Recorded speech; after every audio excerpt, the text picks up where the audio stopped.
Our Father, who art in heaven, hallowed be thy name. Thy kingdom come, thy will be done, on earth as it is in heaven. Give us this day our daily bread, and forgive us our debts as we forgive our debtors. And lead us not into temptation, but deliver us from evil. Hallelujah. Abba Yahweh, we told you for putting a day, your Kodesh days, in front of us, days that we can come out and worship you, Abba Yahweh. Abba Yahweh, I ask of you this very moment, those that are seeking you out, those that are looking to have your days off, Abba Yahweh, grant those days off for your people. Have them to have their employers give them those days off so they may be able to come out and give your name all the praise. Abba Yahweh, continue to be with your people at this very hour.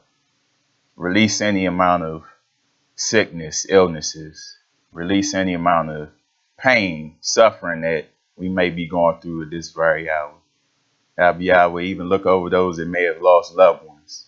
Comfort them, Abba Yahweh, at this very time. Be with them. Show them that you are with them at all times. Abba Yahweh, continue to be with your people near and far. Continue to show them the way. Continue to teach us all your ways. Abba Yahweh, drive away any manner of spirit that is not of you. Drive away any spirit that may be in our vessel that is not of you, in these temples and outside of our dwellings. Abba Yahweh, in places that put your Ruach into us. Have the fruits of your Ruach dwelling in us.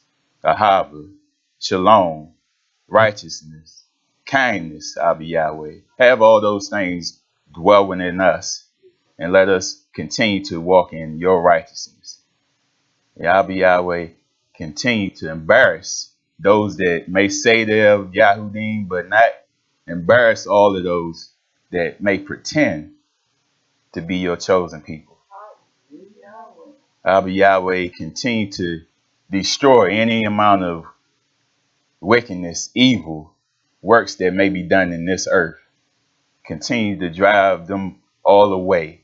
And Abba Yahweh, continue to look over your people and have that light shine on them, so they may be able to seek you out and walk in your ways all the days of their lives. Abba Yahweh, continue to strengthen us, even in any manner of trials, tribulations. Strengthen us so in each trial we may go through, we know that you are with us and you will see us out of all of those trials, all of those tribulations we may go through. And Abba Yahweh, continue to just fight for us, stand for us as we walk this straight and narrow path for salvation. Yahweh, we walk in this way, wanting salvation, wanting shalom. Abba Yahweh, continue to be with us in every step of the way. And when Shaitan and his people, his children, try to come up against your children, Yahweh, fight them off. Dash them to pieces, Abba Yahweh, and show them who the true Israel is. Show your people how a Kodesh people should live in this earth. In Yahshua HaMashiach's name we pray. Hallelujah. House of Israel, you may be speaking. I say shalom, Shabbat shalom to all of you all in the house of Israel today. And Shabbat shalom to all that are tuning in on the live stream. Today I want to read from the book of Tehillim. This is Psalm 62. And it says, my soul finds rest in Yahweh alone. My salvation comes from him. He alone is my rock and my salvation. He is my fortress. I will never be shaken. How long will you assault a man? Would all of you throw him down, this leaning wall, this tottering fence? They fully intend to topple him from his lofty place. They take delight in lies. With their mouths, they bless, but in their hearts, they curse. Find rest, O my soul, in Yahweh alone. My hope comes from him. He alone is my rock and my salvation. He is my fortress. I will not be shaken. My salvation and my honor depends on Yahweh. He is my mighty rock, my refuge. Trust in him at all times. O people, pour out your hearts to him, for Yahweh is our refuge. Low-born men are but a breath. The highborn are but a lie. If weighed on a balance, they are nothing. Together, they are only a breath. Do not trust in extortion or take pride in stolen goods. Though your riches increase, do not set your heart on them. One thing Yahweh has spoken, two things have I heard, that you, O Yahweh, are strong, and that you, O Yahweh, are loving. Surely you will reward each person according to what he has done. Hallelujah. So it says, surely he will reward everyone for all the things that they have done. If they have done evil or wickedness, he's going to reward them for that. If you have done righteousness and things that are tough in Yahweh's eyes, he's going to reward you for that. So we have something to strive for, Israel. We can continue to walk this way of life and know Yahweh is going to keep his word because Yahweh cannot lie. Hallelujah. At this time, I'd like to turn the service over to Zarkane Dawid, Yakinhana Sr. We want to receive him by saying the highest form of praise, by saying hallelujah.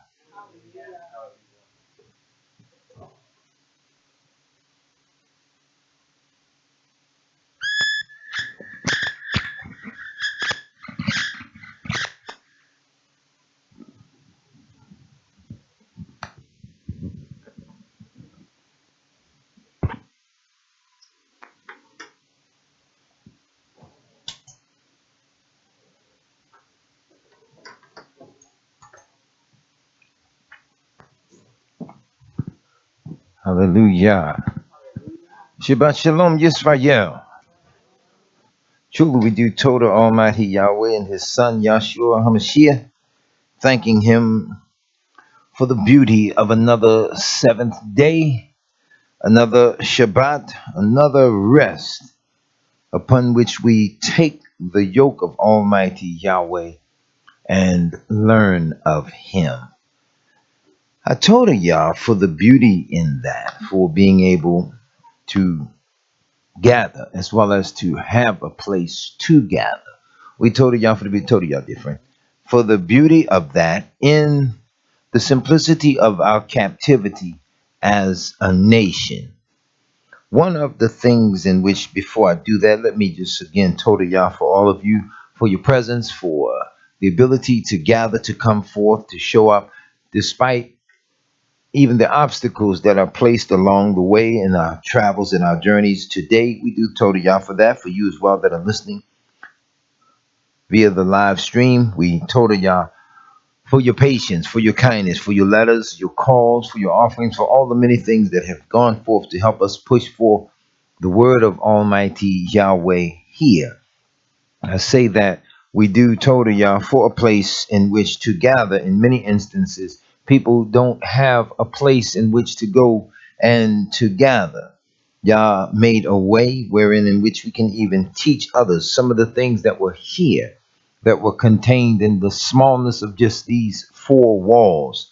So we are ever mindful of the wonderful things that Abba Yahweh has done, and yet all things are done and are to be understood that they are done for the honor and glory of Almighty Yahweh's Kodesh name, and for the name of his son, Yahshua HaMashiach. It is nothing great that we do here. In fact, it is nothing great that we as men do anywhere upon the face of the earth, because we are not responsible for ourselves. We did not make ourselves, we did not bring ourselves into existence. Therefore, we cannot take credit for anything that Abba Yahweh does, even when He chooses to use us for great things. We still have no glory and honor to bestow upon ourselves. I do acknowledge that the sooner we all learn that, the better off we'll be.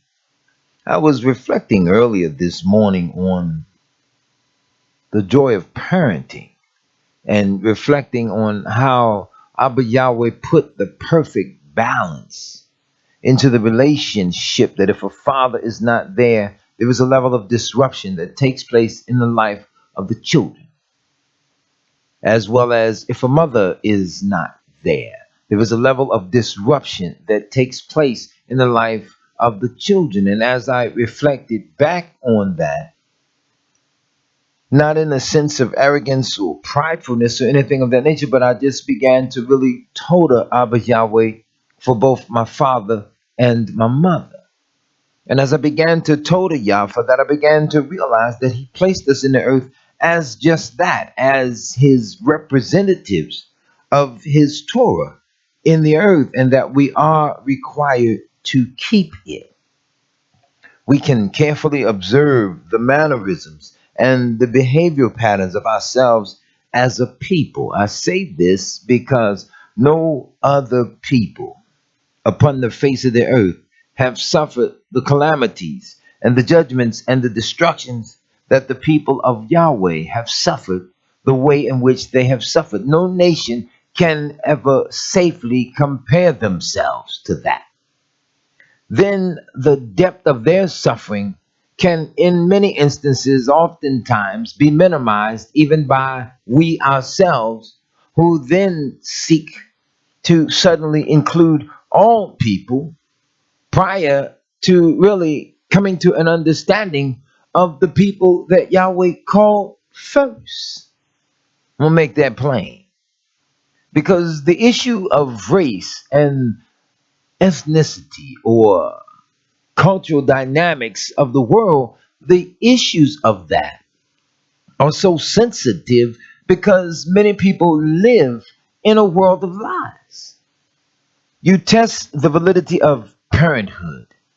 I remember growing up in the city of Baltimore in the 70s and the 80s, and well, by the 80s, my mother was gone. But I watched my mother. I watched my mother walk with my father all the days of her lives. They held the marriage together. They loved one another, and they loved their children. I watched my mother prepare dinner, put food on the table, and come to the front door and call us because it was time to eat. But she didn't call all the children in the neighborhood. She called her children to the house to eat. And of course, from time to time, many of you will be able to reflect, and you'll know yourselves that there were times when some of the neighborhood children may have very well sat down to eat dinner with you. But it wasn't always an everyday occasion. So in the same manner, Yahweh didn't call all the nations before He called His nation. He called His people first, because He knew that, number one, all nations were not going to obey Him. So Yahweh knew that. I reflect again, and I reflect on this one in sadness. I'm not even going to fight back no tears today. This one here, I'm going to take it on the chin and keep moving. But every time I meet people in the assemblies of Yahweh, forgive me for what I'm about to say. I don't want this to sound like I'm bragging or boasting, because there's nothing whatsoever that I can brag or boast upon. But I'm going now into my 53rd year on the planet. This is all that I know. This is the only way of life that I was raised and brought up in. My father taught in the name of Yahweh. He didn't raise his children in the name of the Lord or in God. We didn't have to drop that, because all the days of our lives we knew this. And there was a reason why Yah called him at the time that He called him. And so I told Yahweh for that. But I bring it up because I realized that over the years we would meet many people that were calling on the name of Yahweh. But I also observed the patterns of how people come and people go. But it wasn't until my later adult years when I really began to question, and I would always ask Abba Yahweh the question of when I meet people in the sacred name, how long will it be before Shaitan drives a wedge of division and causes battles and disputes and separates chief friends? I've observed that all the days of my life, but I was not able to recollect the understanding of it until I became a middle-aged man. And the children of Israel themselves, you have to fight to overcome that. One of the things that I know that I can repeat to you from having heard my father say it, and I suggest humbly that we all do that. But before you do it, you go away, you pray about it. You pray about it. You all ask, you that are home that are listening, you go and pray about this and ask Abba Yahweh, should I do this? My father used to always say, you pray and you ask Yahweh to help us get self out of the way. And it makes perfect sense. Because a lot of times we as men and women of the world, we can see a thing one way. That's the only way you can see it. You can see a thing one way. You see through your eyes. That's the only way you see it. And unless you come to understand and sit and reason with one another, then you'll only see it your way. So then you'll think that it has to be your way. It has to go your way. But no, Abba Yahweh says unto Israel that I will guide thee with mine eye.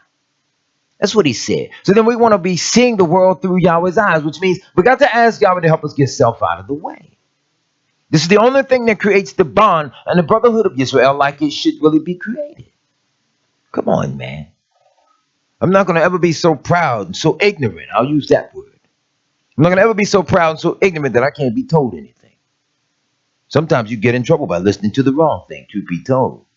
But you better at least listen and hear and consider, because you got to weigh it over against the word of Yahweh. That's how I do all my reading and all my research. That's how I learn what I learn, because I read, I study, I look at things very carefully, but I pray for the understanding because I do not know. Come on, man. I watch people all the time. Everybody wants to be in command. I worked at a company for 13 years.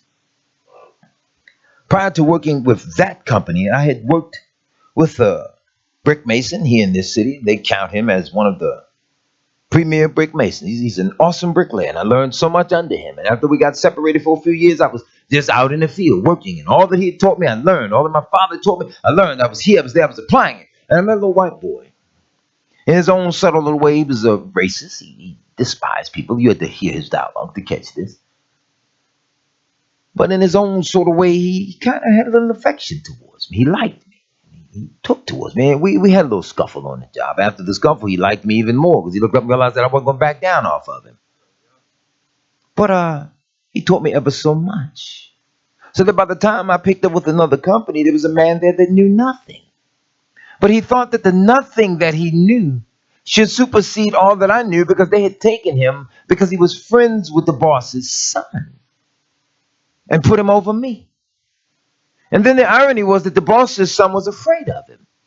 So he told me all the time, you have more authority than him. I just put him, he's titular. But it was designed to create friction and a division. So I had to learn how to work around the man and the man's ego, because the man was what he called himself, the alpha male. He had to be in charge of everything. Didn't know a damn thing. Didn't know anything. But he had to just be in charge. So from time to time, our personalities would clash, because there were just some things where I wasn't going to yield. I wasn't going to back down. And I didn't need to be the aggressor to prove just how tough or how bad or how bold I was. I just knew that I got a point. I'm standing on it, and you ain't going to change my mind. I don't need to be the alpha male. I just need to come away with the position that I go into it with. And that's how I learned to view life. If I know that I'm right, I'm not going to keep arguing with you. I'm not going to keep debating with you. I'm not going to keep going back and forth with that. I'm going to hold the position that I hold, and I'll hold it to the death. I've learned to do that over the years. The scripture commands that we do that. The scripture says, continue in the things that you have learned. And that from a child, You have known the Kodesh scriptures, which are able to make you wise. This is what the book says, able to make you wise unto salvation. I told y'all from my daddy because the old man, he labored in the word. He didn't play around. Nobody can link him to any scandals or anything of that nature. His name wasn't over here. You mistreated that one, or you did this one wrong, or we caught you with that woman. He didn't have to live and try to be so pristine. He was just so meek. He was so low. He didn't even have a problem going to a thrift store buying a $2 shirt. And had the money to buy a $50 shirt if he took. He was wise with the money, even over the affairs of Yahweh's house. He just didn't go all buck wild. So I learned from that. Because that's the way Abba Yah wants his people to be. A people that are willing to learn his way. I'm not going to learn the ways of man. I've had enough of that. I walked away from the commandments of Abba Yahweh when I was a teenager for a few short years. I left because I was so inundated and overwhelmed with the world. I say to you as parents, teach your children both sides of the track. But you command that they walk in the Torah of Abba Yahweh. That's what Yah says to you. You teach your children so that when they know of the world, they don't have to be so overwhelmed by it, so fascinated that they run to it. If we teach them properly so that they see the negatives and the positives, and they understand the direction of Abba Yahweh's word, the book says, train up a child in the way he should go. And when he is old, he will not depart. That's what Yah commands us to do. So yes, you're going to have to know a little something about the world. And as you know things about the world, you're going to have to know why you're taught those things so that you know why you cannot go in the direction of the world. You're going to have to be taught. My father didn't hide our history from us, okay? I wasn't 30 and 40 years old getting up learning things about myself. My father taught it to us as a child. We were little boys. We understood the power of lynching. We understood the dynamic of being a black male in a society that simply hates you based upon the color of your skin. We came along in life early understanding that because it helped us to better navigate as men. You will weaken them. You will lessen their ability to understand as men if they come to learn these shocking things as they become men, as opposed to teaching them as little boys, because then they won't have the strength and the ability to stand up against it at the time that it is required. Teach them. Don't hide these things. That's what the book says. It says that we will teach them the things of Yahweh. We will not hide them from the generations to come. Come on, Yah's children went into captivity because of their transgressions.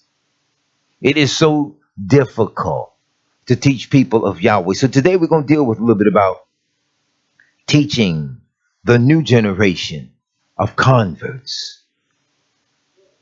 We need to deal with that because this is the only time so far that I can look back in the history now where everybody comes in. The old man said this.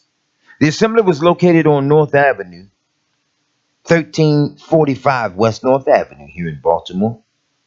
We went there. We moved into that building in February of 1992. I wasn't even preaching then. I was serving as the deacon. I was a young man. And the old man was preaching one Shabbat, and he pointed at the door, and he says, we're in the Arab time now where everything coming in that door comes in knowing. Everything that comes in, come in knowing more than the preachers know. Or so they think. That's what he said. And ever since that moment, as appalling as that statement was, I observed, and that is the truth, people know everything. They'll ask you a question with the real intent and the reality of a purpose of debating whatever it is that you say. That's evil. We are a very difficult people to teach. But I'm going to tell you about the joy of life in Yahshua. I want to say this to us. Here's a matter of truth for us, okay?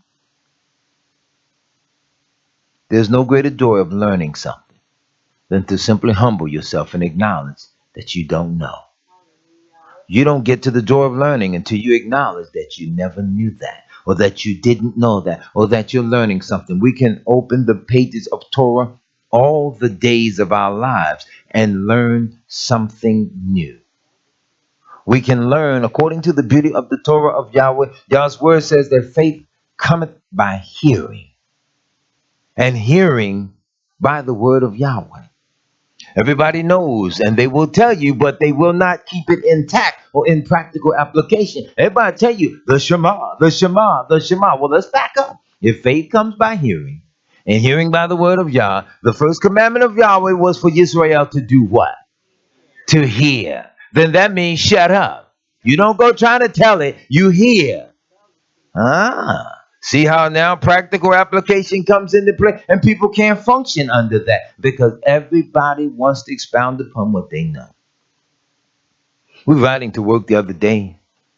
We have to split off in separate crews now. We have so much work going, so we got to split off. And associate of mine was driving, and I give the courtesy to another man. You go ahead, you ride shotgun. People like to always ride in the front seat. So I said, you go ahead, you ride shotgun. I regretted it, but still. So I'm in the back seat with another man. I grew up with the man, loved the brother dearly, there's no doubt about that. He wouldn't stop talking. All the way down the road. Anybody that knows me, I don't go anywhere without some type of reading material. I don't sit around idle just staring at stuff, looking. Everywhere I go. If I don't have to drive, I have a book. I might have a small Torah with me. I may have a newspaper. I always read and I look at things, and I always try to carefully, and not in a fanatical sense of being. Not in a self-imposed state of righteousness. Just, I always seek to learn things. I want to watch because I don't want to make a mistake. As I teach the people of Yahweh and as I walk this walk with Yahweh, I don't want to do anything to cause myself to be lost or to cause you or you or you or you or you to be lost. So I watch things very carefully. But the brother kept talking. Okay, what it was, he just talking. Talk. He talked from Baltimore to Annapolis. He talked.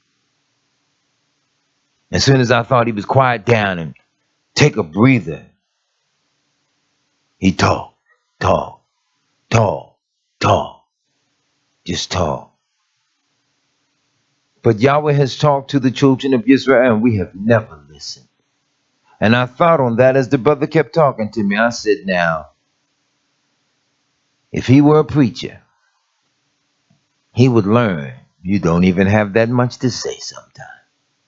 Because as you listen to other people talk, you learn so much about people that there comes a time where talking turns you right off. We as the children of Israel, we don't properly know our rightful place in the world because we cannot navigate any of the issues that Yah has placed before us. Somebody's got to just say that. We can't properly navigate the positions. Listen, I want to say this, and this is not a rebuke or chastise. This is an addendum to what Deacon prayed earlier. When we pray that Abba Yahweh give us the days off, listen, let me say this to you all, Yisrael. You all got to stop praying to Yahweh, ask Yahweh give you those feast days off. You take those days. That's bottom line on that. You want to obey, you got to carry it like a bank robber. You hear me, Yisrael? This is not to offend any of us. This is how you must stand up. Don't just stand up behind closed doors. You must stand up at all times, okay?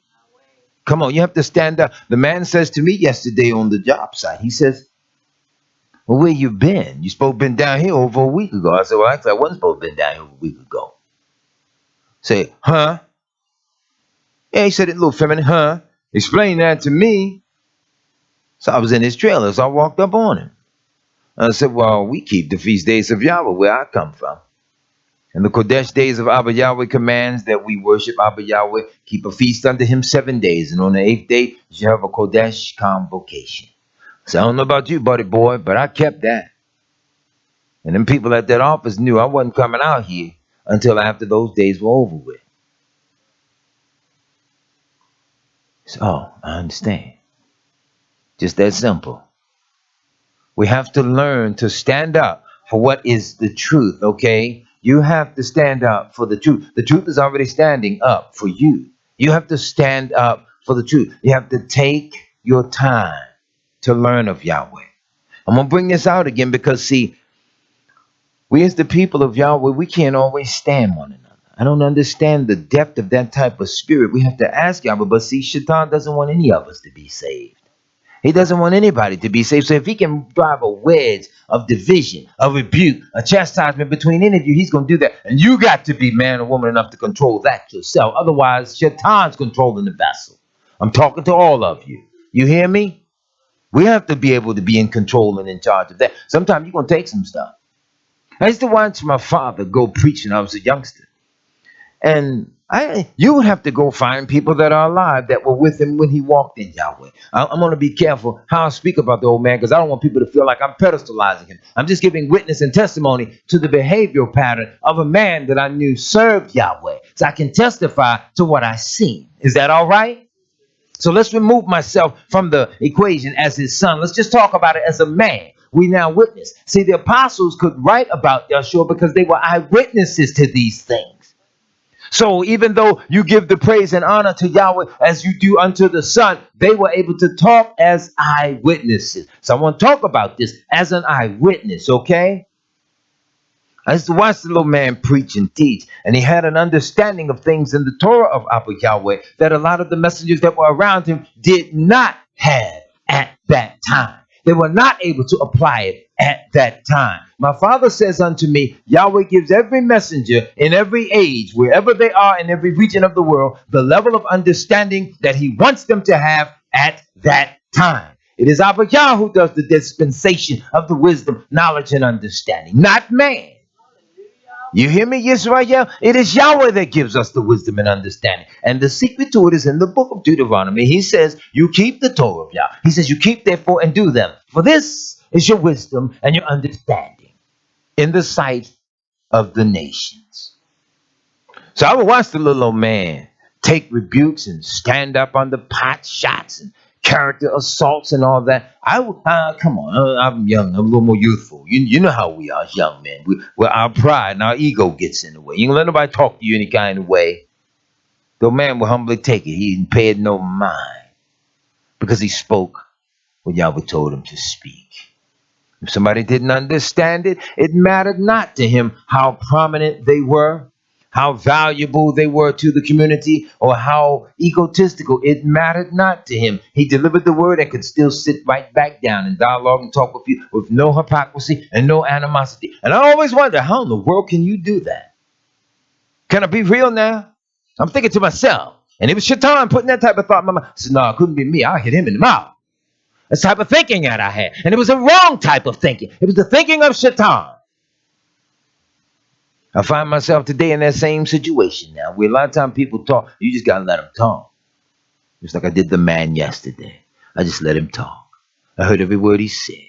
And between his words and the words on the page that I was reading, I listened to everything he said. I didn't disrespect him in any way. And you know why I didn't disrespect the man? He's a lot older than me. He went to prison. He'd been in prison for 31 years. And you know what he said to me? He said, man, I always loved and respected your father. Man. So your father was always the same. So your father wasn't no street man. So your father was very smooth. There was a way in which your father carried himself. Sometimes you watch him from across the street walking. It didn't even look like his legs and feet were walking. He just smoothly glided down the street. You know what he said?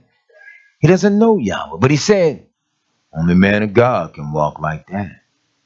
That's what he said. He said, that's why I stick to you, man. He said, you ain't gonna never have a job and working and I not work with you. Because if you need me, I'm gonna come. I'm gonna come running.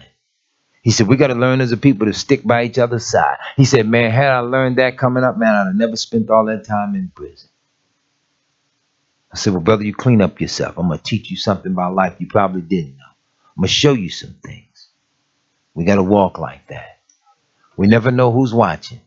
We never know who's really not against us. Because Yahshua told us, he that is not against us is for us. You can't beat down everybody because everybody has not gone along with every single solitary aspect of everything that you do. If Yah hasn't brought them to that step just yet, and you're on the 14th step and they're on the 3rd step, and there are 39 more steps to go, you cannot cold water them because they agree with you, but they have not come to that just yet. I strive to be as careful as I can with people, but I don't believe in playing. I don't believe in playing with people, but all at the same time, I don't always need to have the guns drawn and come in blazing either. Just right now, let's do this. Let's go to the book of Deuteronomy, chapter 4. Again, we're going to deal with teaching new converts. This is something that has to be addressed to Yisrael. I say new convert. You're the children of Yisrael. You're just awakened to the knowledge of self, which means now you're going to go through one of the most massive shocks in all the world.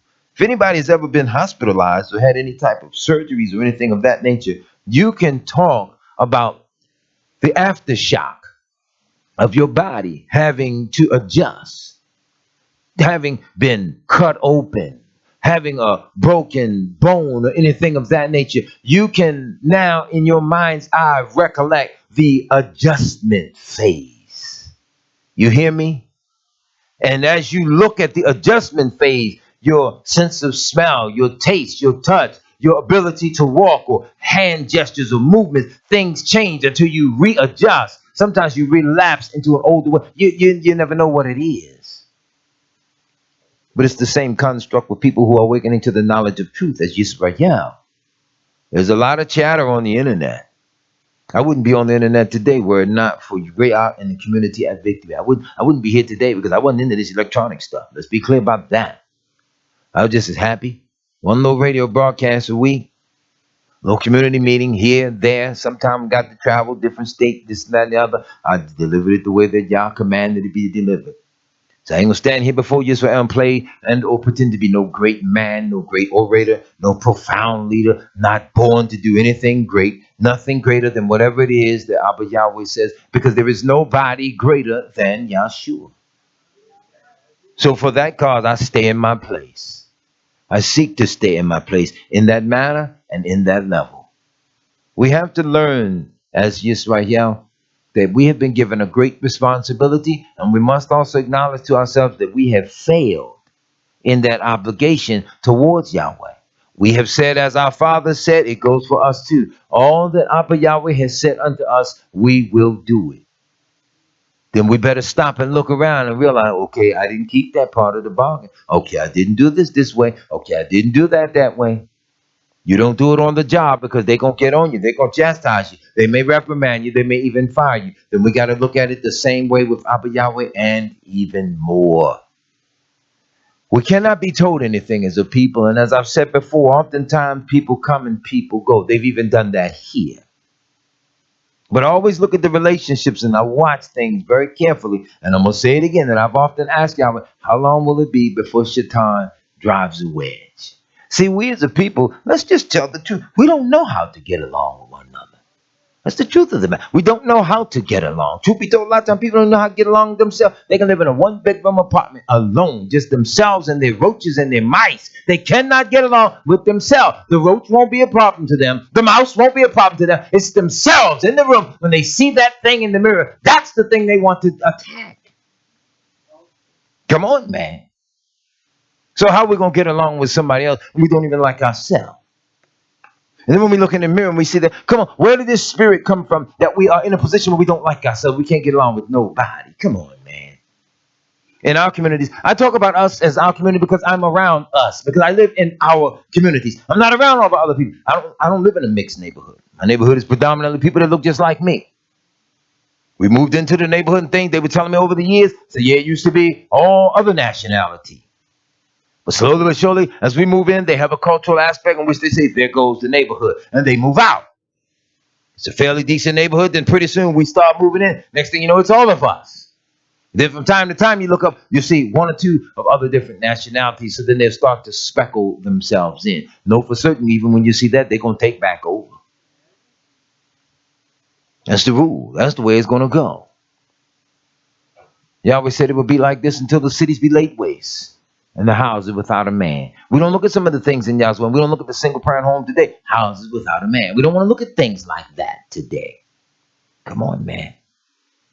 Deuteronomy 4:1, he says, now therefore hearken, O Yisrael, unto the statutes and unto the judgments which I teach you, for to do them that you may live. You hear what he says? Hearken. Here, this word hearkening means it's a command. It's Shema. It says, if the context is simply put, to hear and do it. You get that? To hear and do it. I don't know why. A lot of people, they come to this particular way of life and they're set for a few Shabbats, and pretty soon after a while they get bored. They leave and they're looking for something. I call it the Star Spangled Banner conversion. Now that ain't in the book. That's me. That's what it is. It's the Star Spangled Banner conversion. They come in, they're looking for the bombs bursting in air. They're looking for the beauty of the colors. Everything in life is supposed to be solved instantaneously. That's when your troubles are really going to stop. Because if you're going to try to obey Yahweh and try to serve Abba Yahweh, Shaitan wants none to be saved. That's when he's going to put the pressure on you. I know a man years ago, he stuck his chest up. Now today, you can't tell him nothing today. Whereas years ago, let me go back again, the flesh was talking. Years ago, I was like, look, man, I will hit you in your mouth. Today, I don't even have that kind of mentality towards the man. I do the man like the messenger did the three kings that came to see him. He told the three kings that came before him, he was a prophet of Yahweh. See, we don't even put the realistic conversations in the book. They came to see him, and one didn't even respect him. He let them know. He said, listen now, concerning one king, in reference to the other two, he let them know, I respect him. He said, were it not that I respect the king, I would not even look towards you. He let them know straight out the gate, listen, I'll show you how to keep peace. I wouldn't even deal with you. I wouldn't even look in your direction. That's how you keep peace. And I've talked to you all about the space program before, haven't I? I mentioned the space program to you all. I said, why do you think they're trying to get in outer space?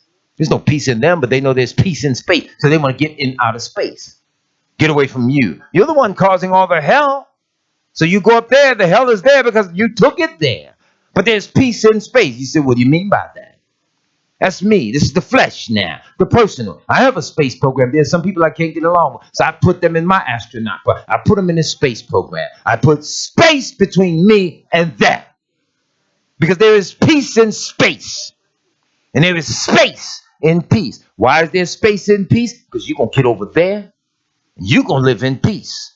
Without me pestering you. Because I'm going to stay over here in peace. And you can stay in your space. And you can have peace. I'm not going to go to war with you when Abba Yah commands that we love our neighbor as ourselves.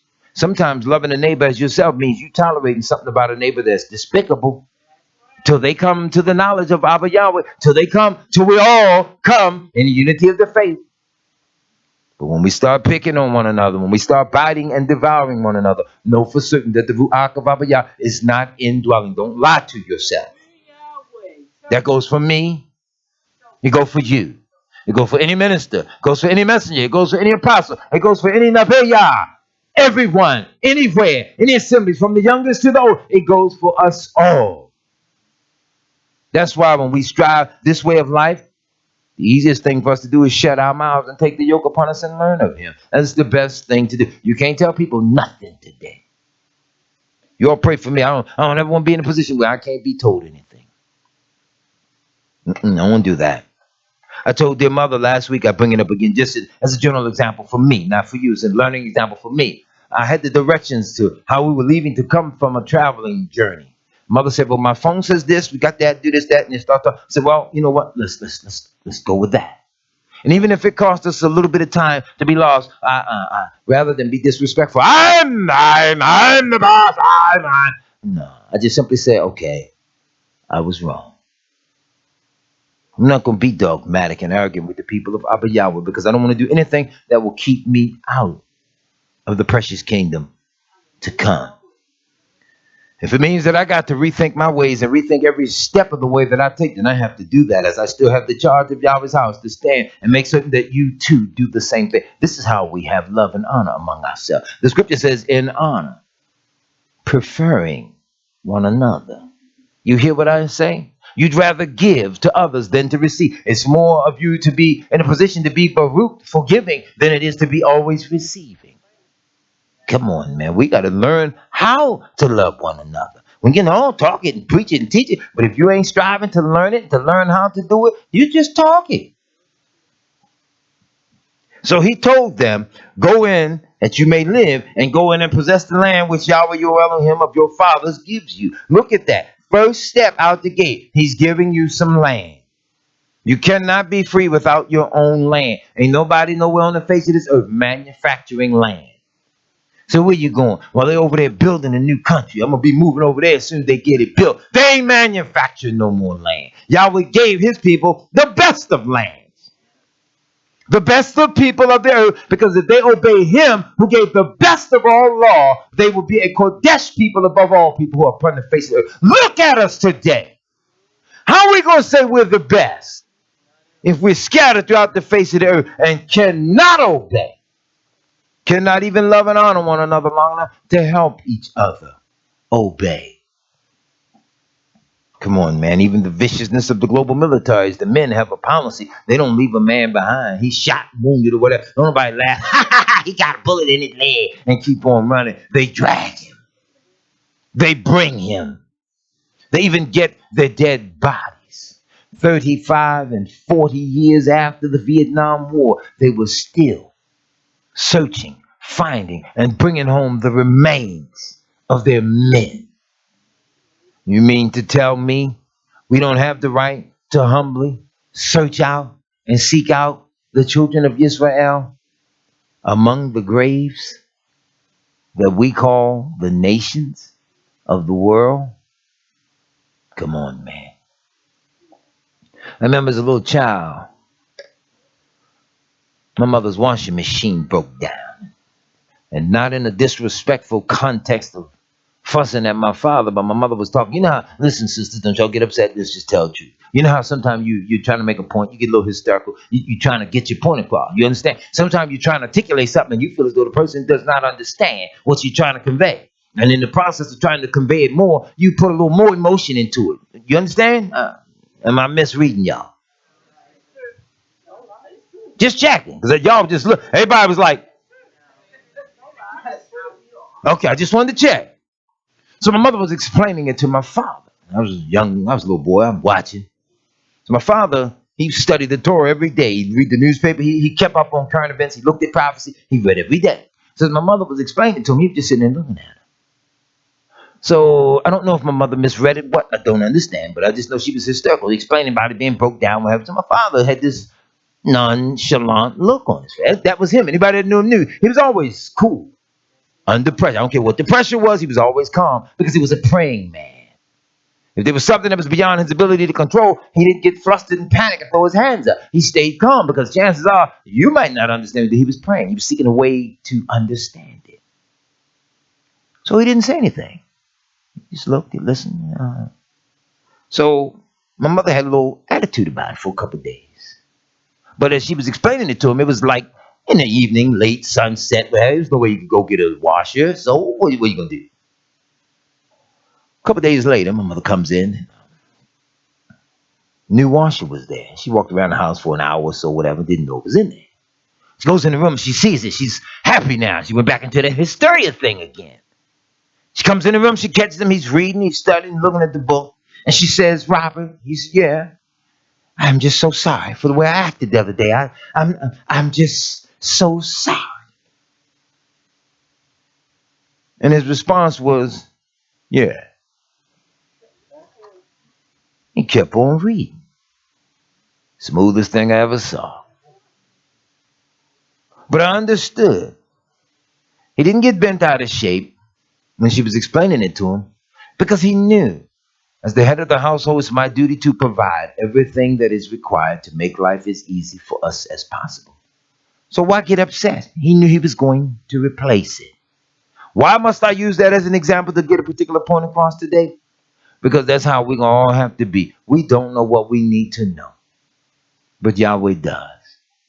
So then we need to just calm down and just learn what Yahweh would have us to learn, that we as the people of Yahweh might get it right. Now I want y'all to take note of something you all just did. You inhaled and you exhaled. But did you know that the air that you inhaled and exhaled ain't even yours? But somehow, some reason, you keep getting it right because he give you a chance in the vessel that he created and loaned unto your nefesh to give him praise, to give him all the honor, to give Torah unto him. But you notice how you can just do that? You only have to fight for it. Usually you come out, doctor, smack that bottom, you get that one right straight out the gate. The crying now, you got the air in the lungs, you're all right. The crying now is based on the shock, is on the psychic sting that was delivered to the bottom. Outside of that, you get it right from that moment till he calls that breath out. Am I correct? If we can calm down with our breathing, why can't we calm down and take the yoke upon us to learn of Yahweh? I know this much. If I don't know anything, if you're anybody that ever studied a school teacher, you'll find that the teacher has to go over things over and over and over. I don't care how much we all learn here and there. As the messengers of Yahweh, there are times you're going to have to find that you got to go over things over and over and over.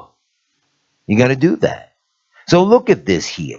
You shall not add unto the word. Is that plain and simple? We shouldn't add anything to Yahweh's word, which I command you. Neither shall you diminish aught from it. that you might keep the commandment of Yahweh your Elohim, which I command you. We have to keep it. If I go back to the last book in this 66 versions that they've given unto us, if I go right back to Revelations 22, let's see something here.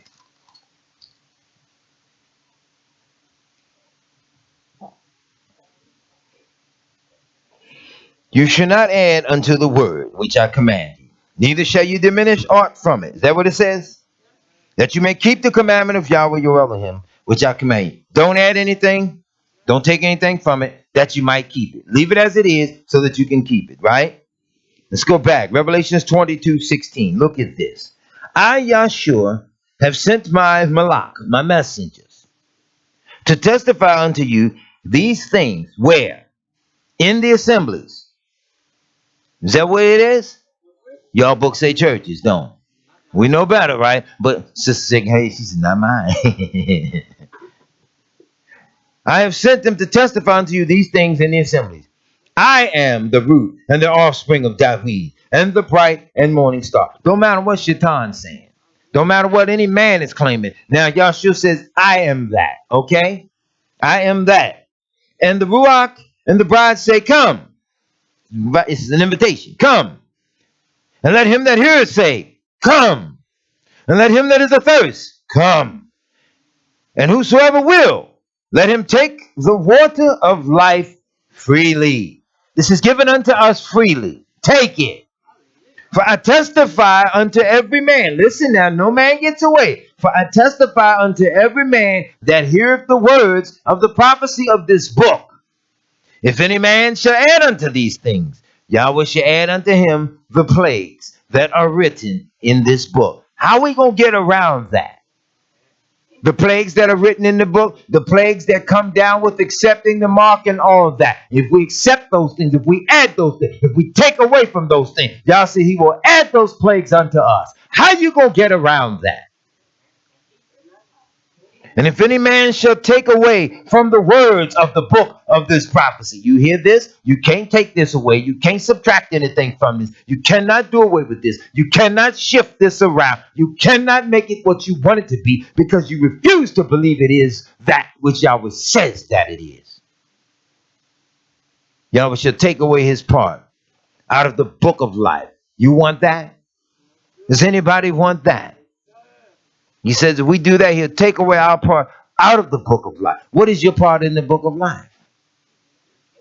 That is the gift of eternal life. He says, I'll take that from you and out of the Kodesh city and from the things which are written in this Torah. He said he'll take it from you. You see how carefully imperative it is that we do it the right way? We have to strive to do it the right way. You ain't got to keep on shifting no gears and shifting nothing. Oh, no. He which testifieth these things said, surely I come quickly. At his appointed time, he's coming. See how the nation today, he's been coming for the last 2,000 years. People are always running their mouths, you know. See, we don't even study the nations of the world well enough to refute them and their doctrine. That's why we don't know the doctrine of Abba Yahweh. We don't even study the nations of the world. Here's a question. See, I was looking at some material the other day. People are online, they condemning the scriptures and got this, that, and the other. One brother got so many scriptures, all this stuff. Yeah. Anyway. He's real heavy into Egyptology and all this other stuff. If anybody's really read that stuff and studied it well, you can jam them and pin them on. See, I always ask people key questions like this. You're so heavy into Egyptology, Kemet, and all the Dogons, the Nubians. You're so into all that. Then what do your religious books say about your deliverance? I always want to know, what did Set say? What did ISIS say? You're in captivity. When did they say it would be over? How are you coming out of it? I always ask that. Do you know really, suddenly all that's irrelevant to them? For some reason or another, they won't even address that. But you want to fight in the earthly sense, in the Afrocentric sense. There come a time you got to drop that foolish stuff. Yah tells how he's going to do this. And yes, the scripture says it. He says that he's going to set the thing up in a way where his house should be a house of prayer for all people. We don't even pay any attention to that. We don't even believe that. We won't even listen to Abba Yahweh's words as he says unto us all plainly how he's going to restructure and reconfigure everything. So if we take away from it, he said he's going to take away our part out of the book. So he says, surely I'll come quickly. People say, oh, I've been saying that for 2,000 years. You all don't understand. If it's been allotted 2,000 years, then that's how it's going to be. But when he comes, he's coming quickly. He ain't going to mess around like some of us do. You listening? He ain't going to mess around dragging our feet. We get to work on time, but we go to the house of worship late. You hear what I'm saying? Not slurring or slandering. I'm just talking about us in general. We are all guilty of it. Am I making sense? But when it comes to Yahweh, we drag our feet. We're slothful in the things that Yah commands that we do. But then we'll have 1,001 questions. Sometimes, I got to be honest now on this. Sometimes, a lot of times, I don't even feel like answering questions. Sometimes, a lot of times, I just don't even feel like talking. Because sometimes, a lot of times, you listen to the people's questions, you say to yourself, now, I know we just went over that 2 days ago. So now, I know I preached on that a month ago. I know you know this, or I know you know. Sometimes you just get tired because your ruach is commanded to come up higher to something deeper and something greater. And then you got to stop and pilly around again with the ABC issue of life when you've been given strong meat and should be up there dealing with the XYZs of life. You hear me? Come on, man. This is what we do.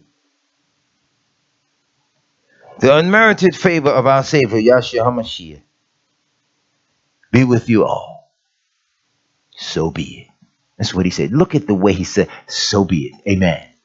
This is not Amun Ra. This is Amen, meaning so be it. It is imperative to understand what words mean sometimes, even in several different languages. You got to understand the context in which they're used. I never forget a dear friend of mine. We call him Young. I never knew Young's first or last name. I don't know whether that's his first name. We just call him Young. He's a Korean merchant. He came to America in the early 70s. And I've known him since he first opened his store here. And the young brothers were calling themselves, yo, sup, yo. And he would always jump and look. He says in his language where he come from, the word yo, it means bitch. That's what it means. And he was always marveled as to why young men would call you, yo. And he would look. Now, I would have never known that had he not told me that. So then when you tell him, don't call yourself that. Don't talk to one another like that. Don't say that. So then it's the same thing with Abba Yahweh's word. Now they say here the Amen Ra. They worship Amen Ra. Okay, Amen in Hebrew meaning so be it. Ra meaning evil. Now they worship Amen Ra. So be it. Evil.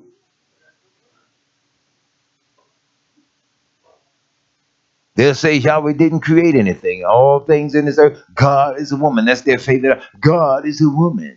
Because how could man come to the earth? Oh, wait, man. Amen Ra is supposed to be a Egyptian god, male god, self-existing, self-creating, but yet he had 9 children. How did he do that? See how foolish the doctrines are?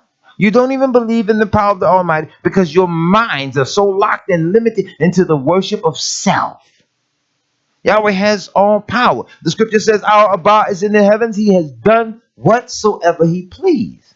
If we study the book like we ought to, we get all the answers that we need. And we don't even have to argue with the people of the world. Come on, I don't argue with them. Don't pay them no mind. Your biggest fight you'll find will be with Hebrews. And these things should not be. Your eyes have seen what Yahweh did because of Baal Peor. For all the men that follow Baal Peor, Yahweh, your mighty one, hath destroyed them from among you. Why did he destroy them? He let them know, no, well, you saw what happened. Why did he destroy them? They were wrong. They were out of context. They were things that were displeasing in the sight of Abba Yahweh. Nobody want to talk about that. The pornographic industry and all the things that have emerged because of those things. They all have to have their point of origin in the original people of the earth. Come on, there's nothing new under the sun. Nobody want to talk about that. Won't just blame everything on the European. Come on, let's be realistic now. You can't blame everything on him. He learned whatever it is that he learned when he come about the mountains and other. He learned everything he learned from the people that he encountered. We're gonna have to just face the reality of that. You hear me? We're going to just have to face the reality of that. You ever notice people always fuss and complain, talk about Sodom and Gomorrah? You say, well, where was it at? Nobody want to discuss that part. Nobody never want to discuss that part. So where was it? Where was it at? So now, hey, they have scientific data today. They have things that they can do. Well, we know what y'all rained down upon them. Am I correct? So now why don't you, with your scientific analysis and your smartness, why don't you go grab up some dirt? Why don't you go do some soil samples and come back and tell me what you come up with? See, ain't nobody even thinking on that scale to ask that. Let's go do some soil samples because we know y'all burnt that region of the world. It burnt it out. It burnt it for a reason. Come on, where your top shelf scientists at? Let's go study this. Wait, come on, let's find it. You find everything else. You do your scientific research and analysis. You say, well, the ark was built out of this type of wood. It was done this and done that. That type of wood grows over here. It was this, but he had to be living here. Think about that. Now, y'all come to these conclusions, and in a lot of instances, they're correct. But as always, when it comes to the word of Yahweh, the book is always wrong if you let them tell it. I'm going with Yahweh. I don't think Yahweh's a liar.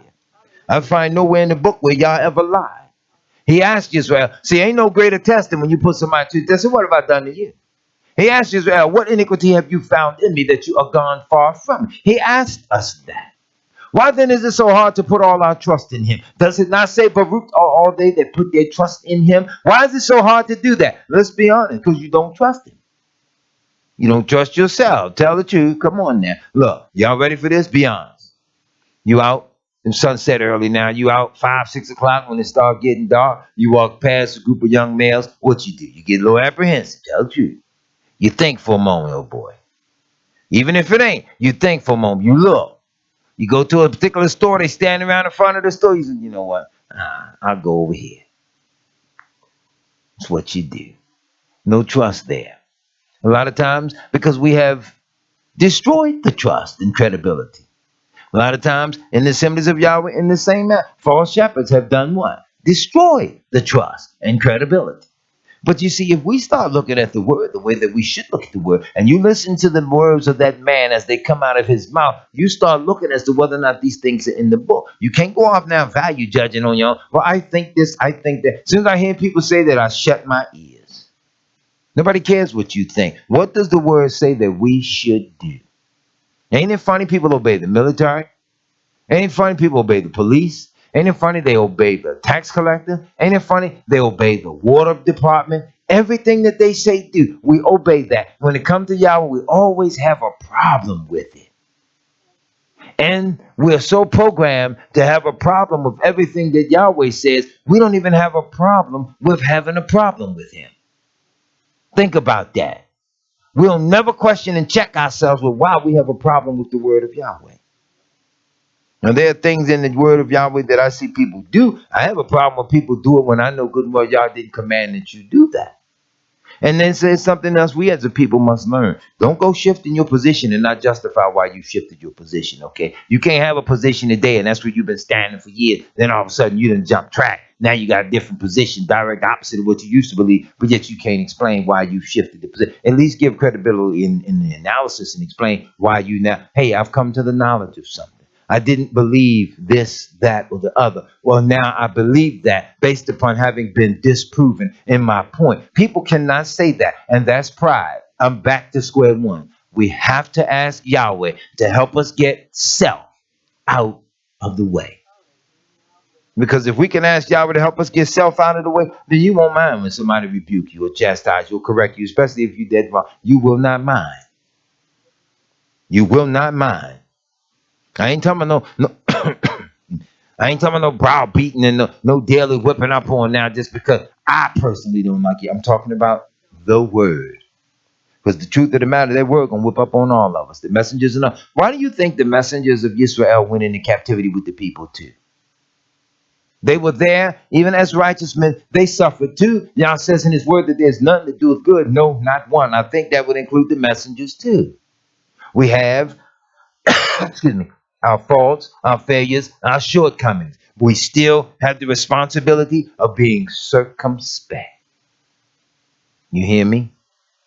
We have that responsibility. A lot of times people can't stomach being told anything to do. And people get offended if they know I was doing an analysis or a study of him. I watched. Where was his father in his life? Where was his mother? How were they thinking? I look at things like that. I watch stuff like that. You watch it real close because we as parents, we're the representatives of Abba Yahweh in this earth. That's why you have to teach your children all that old, I ain't gonna do my children like my parents did me. That's why your children come up and do any and everything they want to do now because you're so busy trying to be liberal with them. That's what we do. We try to be liberal with them. Want to be like the world. Look at little children out tomorrow cuss their mothers out like ain't no tomorrow. They curse them. No. I'm right. They cuss them out. They cuss them out. But you that did cleave unto Yahweh, your mighty one, are alive, every one of you, this day. When we cleave to Yahweh, he has mercy upon us. Y'all knows you're going to sin and transgress. He knows that. That's why every year he makes a certain time where you have that propitiation. You have a covering for your sin. We now have a king who is forever able to make the sacrifice for us, one that is ever able to make intercession for us, standing there on the right hand of all power. Come on now. After a while, you snap out of this thing. You say all that matters is to simply obey Yahweh. People have to be taught. You don't even have to be hypocritical and fanatical and everything. You take the brothers. Let's not condemn them. I want to use it as an example. You take the brothers today. They want to dress and think they're dressed in the ancient Hebraic clothing. You're going to do everything the old-fashioned Hebraic way, bro. Get on back to the root of it now. Don't jump on the bus. There wasn't no bus back there when they were down in Egypt in captivity. You're going to do it? Go whole 9 yards now. Drop that apartment complex. Turn that air conditioner off. Get rid of that damn cable TV, your MT wraps and all that other stuff. Get rid of that. Wasn't none of that back. Abraham ain't had no cable in his tent. Come on now. Sometimes we get too far and too self-righteous now that we can't even see and understand. You live in this modern world. You have to utilize the things of this modern world at this time. You utilize the things that don't conflict with the Torah of Abba Yahweh. I ain't got no business with a dope needle in my arm. Y'all sure wasn't a dope addict. You hear what I'm saying? Got no business down on no avenue with the hookers and the hoochie mamas and the pimps and the druggists or anything of that nature. Because y'all sure when he walked among them and he taught the truth in righteousness. You hear what I'm saying? That's what you try to get these young men today to understand. Y'all think y'all got some knowledge because you sit down and study everything in books. Everything ain't coming up out of no books now. You're going to have a revelation from Abba Yahweh. My father said that many years ago. Preachers today, they don't believe you need a revelation. Everything ain't coming out of no damn dictionary.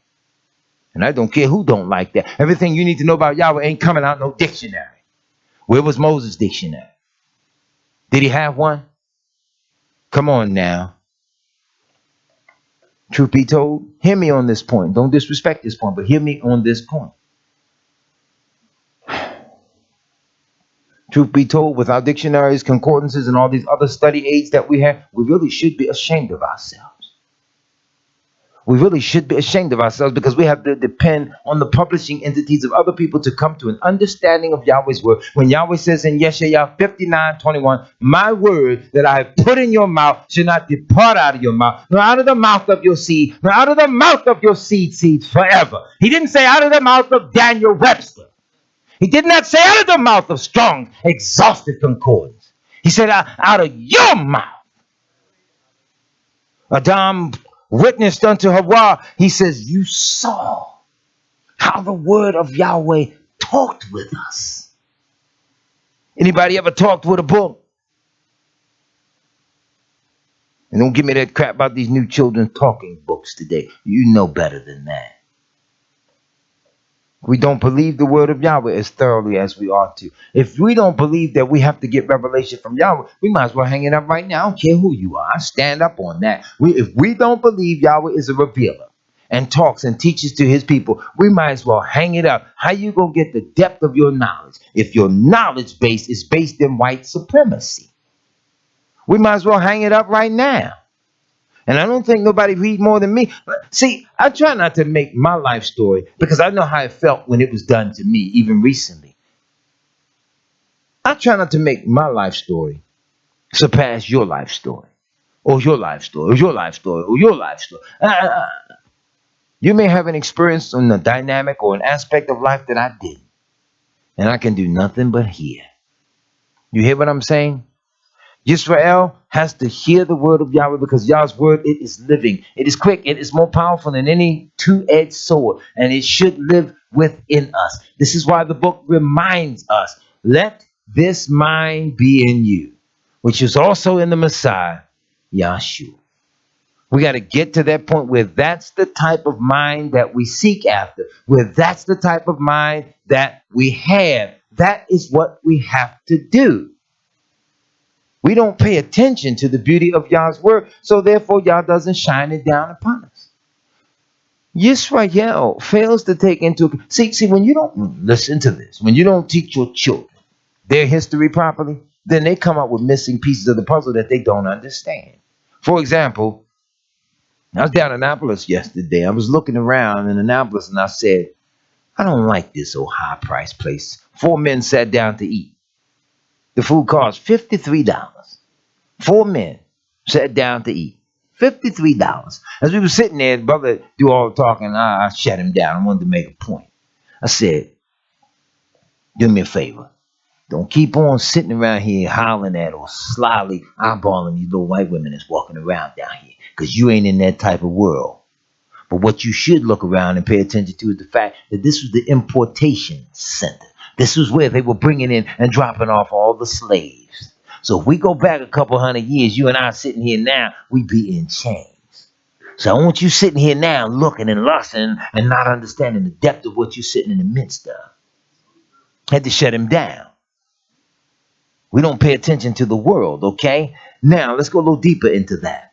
You see, the word of Yahweh should have been in us. That would have never happened to us. But what's so interesting is simultaneously, while we were coming here in chains, no longer connected to Abba Yahweh, reduced to our lowest common denominators, there were others also coming here who had the word. They were playing around with it, pretending that it was them, or learning to pretend that it was them. And then they were jumping and shouting and mocking, and the Holy Ghost and all this crazy stuff was going on in their churches. Now, that particular part of their history, they don't bring up anymore.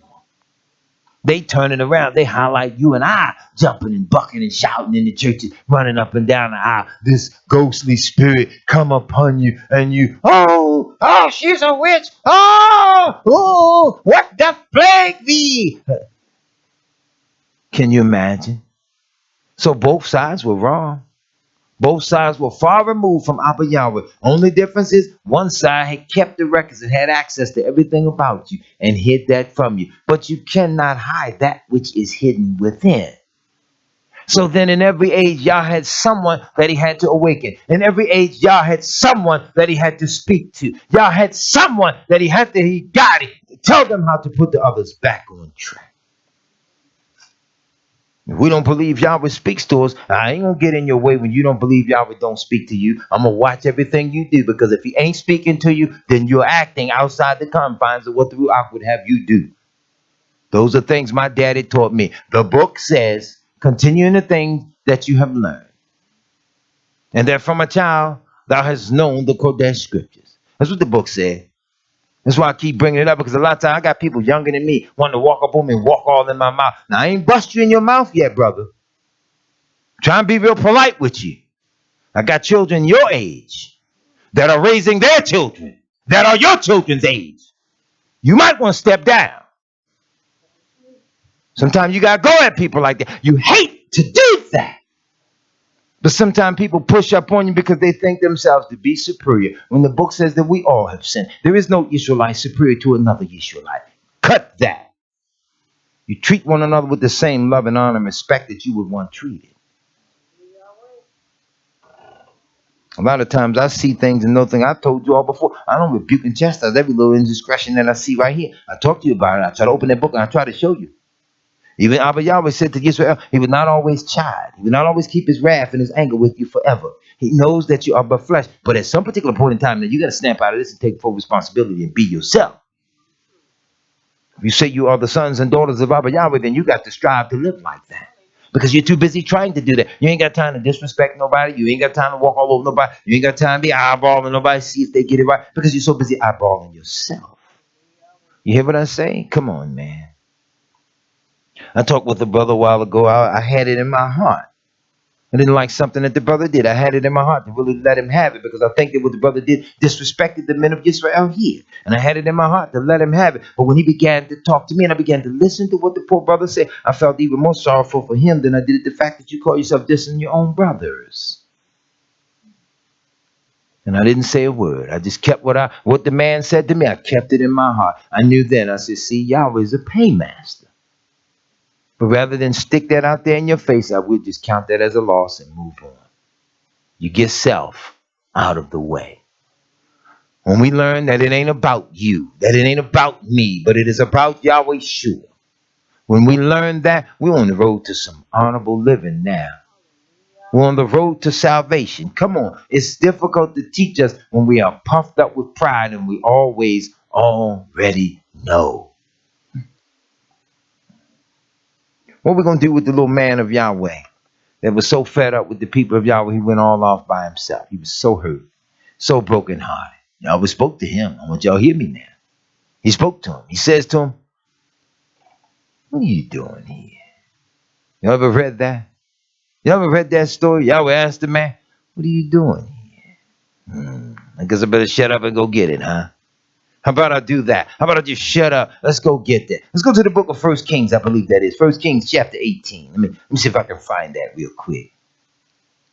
So we got to understand, you got to hear the voice of Yahweh. Don't let nobody tell you you crazy, you're out of your mind. That's what the world wants you to think. That's why you can't get your revelation correct, because the world make you think you crazy. Real quick, that's what the world now. The world will do that to you, man. The world will bust you down. You listen to everything that the world has to offer. You follow suit with everything that they laying out. See where it get us. It'll get us in a world of trouble, man.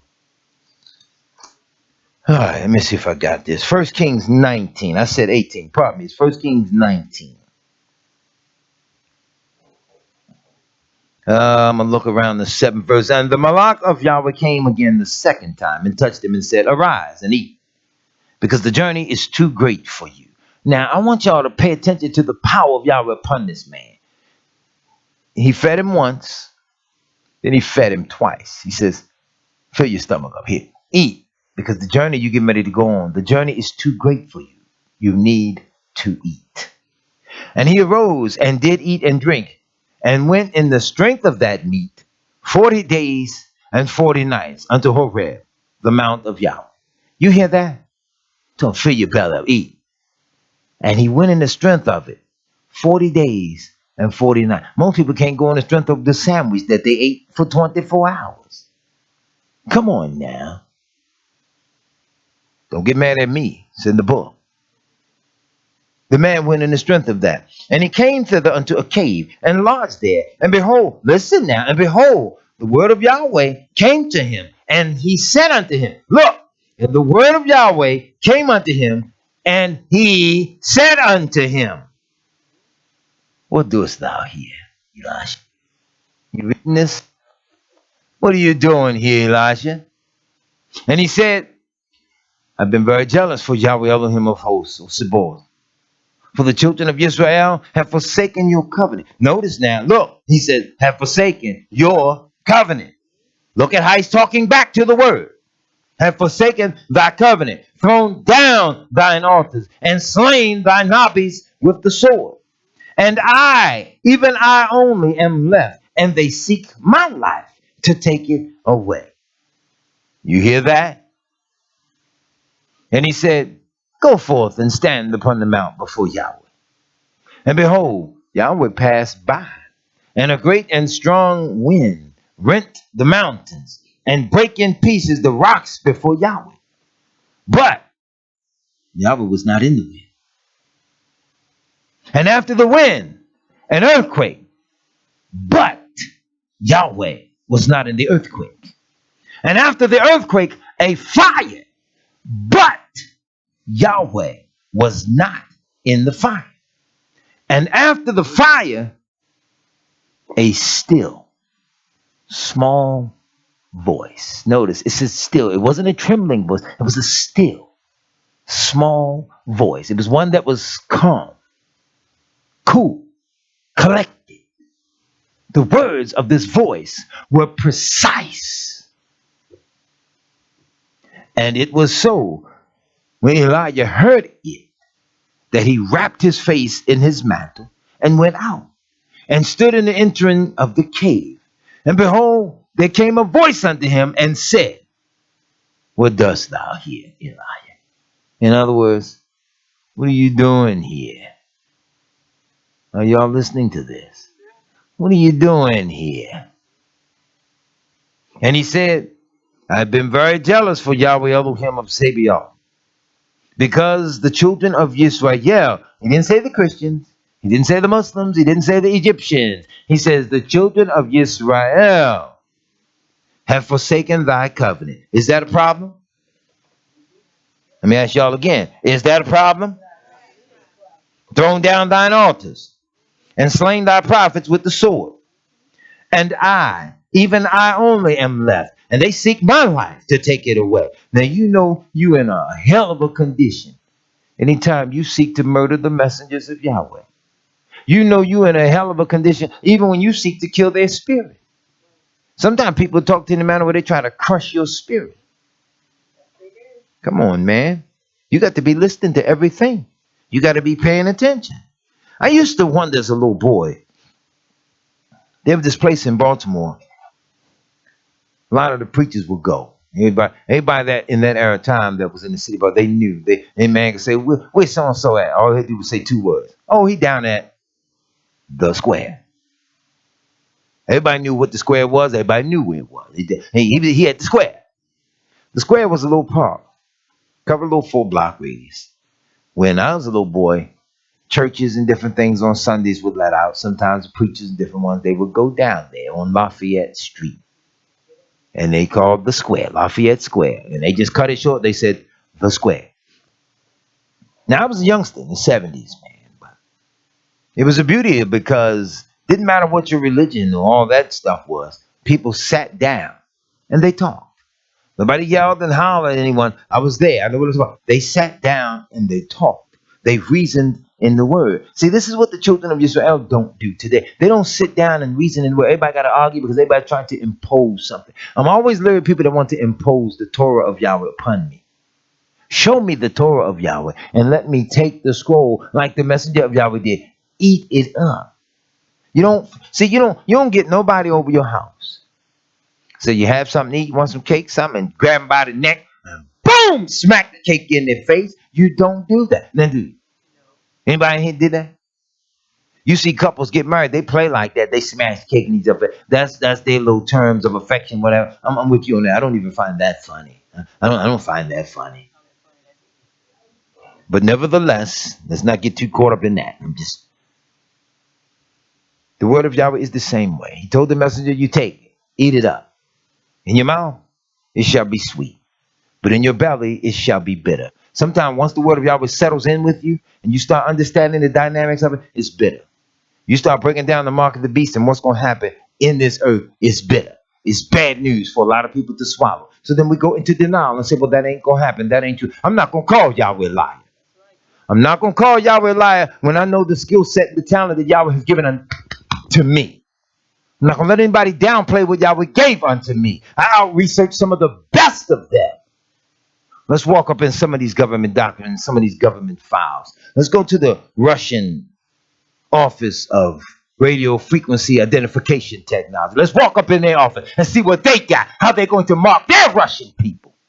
Let's go to the nation of Afghanistan and let's see how they have it structured, how they intend to do it. Let's look at the nuclear arsenal of Iran. Let's look at Saudi Arabia. Let's look at Pakistan. Let's look at all the nations of the earth, how they're all getting on board with this. And you mean to tell me they're not going to do this? I'm not going to let nobody make me back up off of the bitterness of Yahweh's word. And this earth going to get flipped the hell over by Shaitan before Yahshua set it straight. And we better all pray for an understanding of it. They intend on doing it. All the nations of the earth are aligning themselves together against Yisrael. And in that spirit, they themselves don't even know that they are confederate against you. The book says that. You can't shut down. See, you're supposed to read this Torah all the days of your life. Read it. But understand that what's happening in the Torah is happening in the world. Somewhere along the line, you're going to have to shut the book and look at the world. Y'all give Israel a right hand. He give him a left hand. He give him a right foot. He give him a left foot. He give you 5 fingers on each hand. He give you 5 toes on each foot. And they all work together as a part of the body of Yahshua. If one has that part, another has that part. If this one has this part, that one has that part. We can't discount one another. We got to pay attention. But if we discount it, we do so at the peril of our lives. These nations are not going to be that benevolent that now they're going to turn their back at the last minute and not produce this. This is going down. U.S. trade representatives that are Christian men that don't even know Abba Yahweh have read these things in the book and have become so disturbed by it that they said, no, we're going to tell this. And they write, they publish, they talk about it. Everybody is not going to stand up and lie. Everybody outside of Yahweh is not always just a natural born lie. Some people that don't know no more than they know, they're trying to do the best that they can. This is how you get to that position where it says, for my house should be a house of prayer for all people. There are honorable people among all the nations. Somewhere, somehow, somewhere, somebody's striving. Everybody in the world is not going to sin and just totally disrespect and despise Yahweh. Otherwise, you will never get that Gentile multitude that is going to come out of this great tribulation, a number that no man can number. People in their religious views, in their ideologies, in their value system, in their greed, are going to be so bruised and battered and scarred when Yahweh lets them unleash the fury of Shaitan on this earth, because he knows that he has but a short time. The nations are going to be so perplexed how Yisrael is delivered in the midst of all this, that as their embarrassment comes upon them, they will have to take it upon themselves to say, come on, man. Let's go to the house of the Elohim of Jacob. He will teach us of his ways. We will walk in his statutes. How you think they going to come to say it if he doesn't bring them down and embarrass them? I ain't going to discount nobody in Israel. I ain't going to discount nobody. My knowledge ain't so grand and so superior that I can't hear you. My father was preaching all the days that I had been on the planet. When I told my father some things about the mark, my father discounted me. But my father said something. I'm going to say this again. I can stand on what I was taught because I know what type of man he was. My father wasn't caught up in those scandals. My father's name wasn't caught up in that. My father, we wasn't rambling around wondering where was he at 2 o'clock in the morning. We could pinpoint it. If he went to work, he worked. When he was off work, he was home. He was with us. We were with him. We could pinpoint him. We could pinpoint my mother. People knew that. Am I saying, yeah, his mouth was a prayer book? That's not what I'm saying. I'm saying, but somebody that strived to live by this book. And I know this much about Israel. When you say that you are Israel and you're striving to live by this book, I can put some kind of trust in you. I can't come to love you if I can't even put some type of trust in you. And I don't mean no trust now where I trust you like I do Yahshua. No. I mean, you're supposed to know to obey just like I'm supposed to know to obey.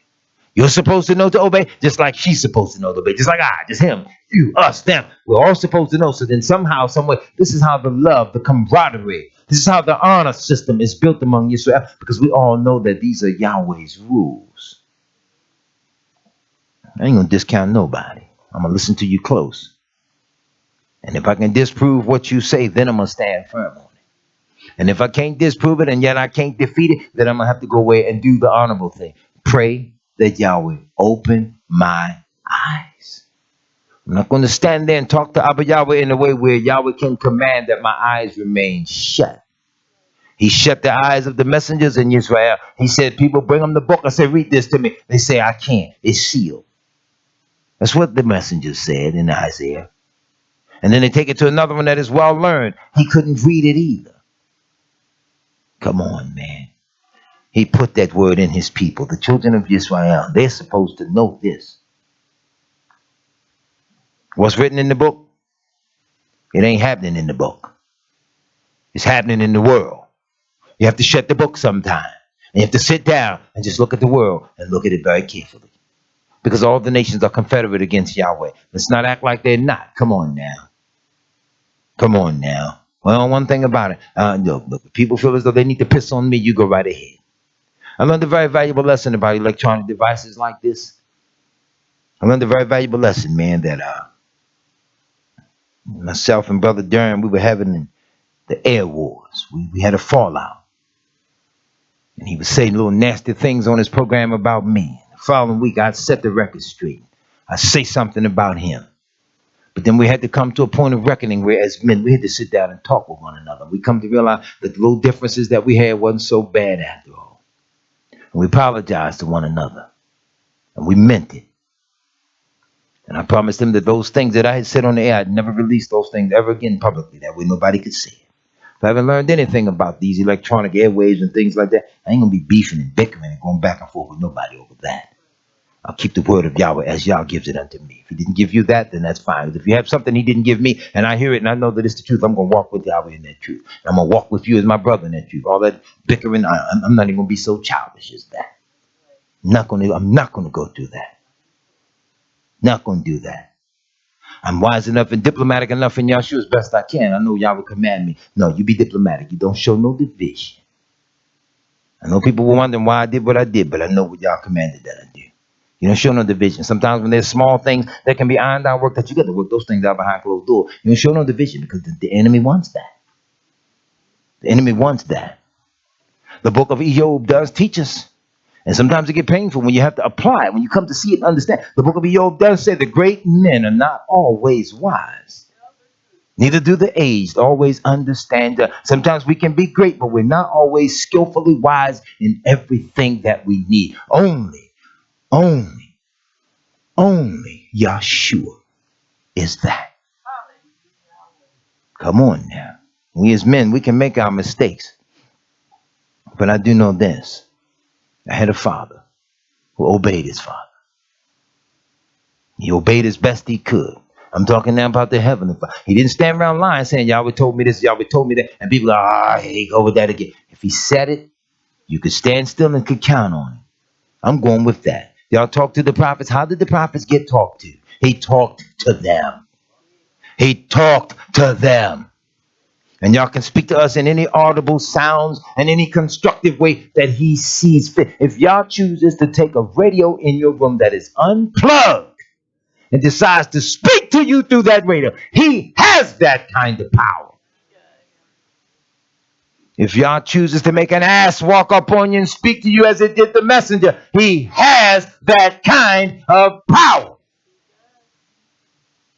If Yah chooses to speak to you as a voice that is within you, like you hear it, but yet nobody around you can hear it, if he chooses to do that, he has that kind of power. He spoke unto the children of Israel at the foothills of Sinai. They saw no manner of similitude. There were no cords. There were no cables. There were none of these things. Speaker phones, headsets. There were none of these things. This isn't the Wizard of Oz. Pay no attention to that man behind the curtain. No, Yahweh has that kind of power. How can we limit the power of Yahweh to that of our mere understanding as men? Come on, man. We need to seek out Yahweh deeper and walk humbly with him.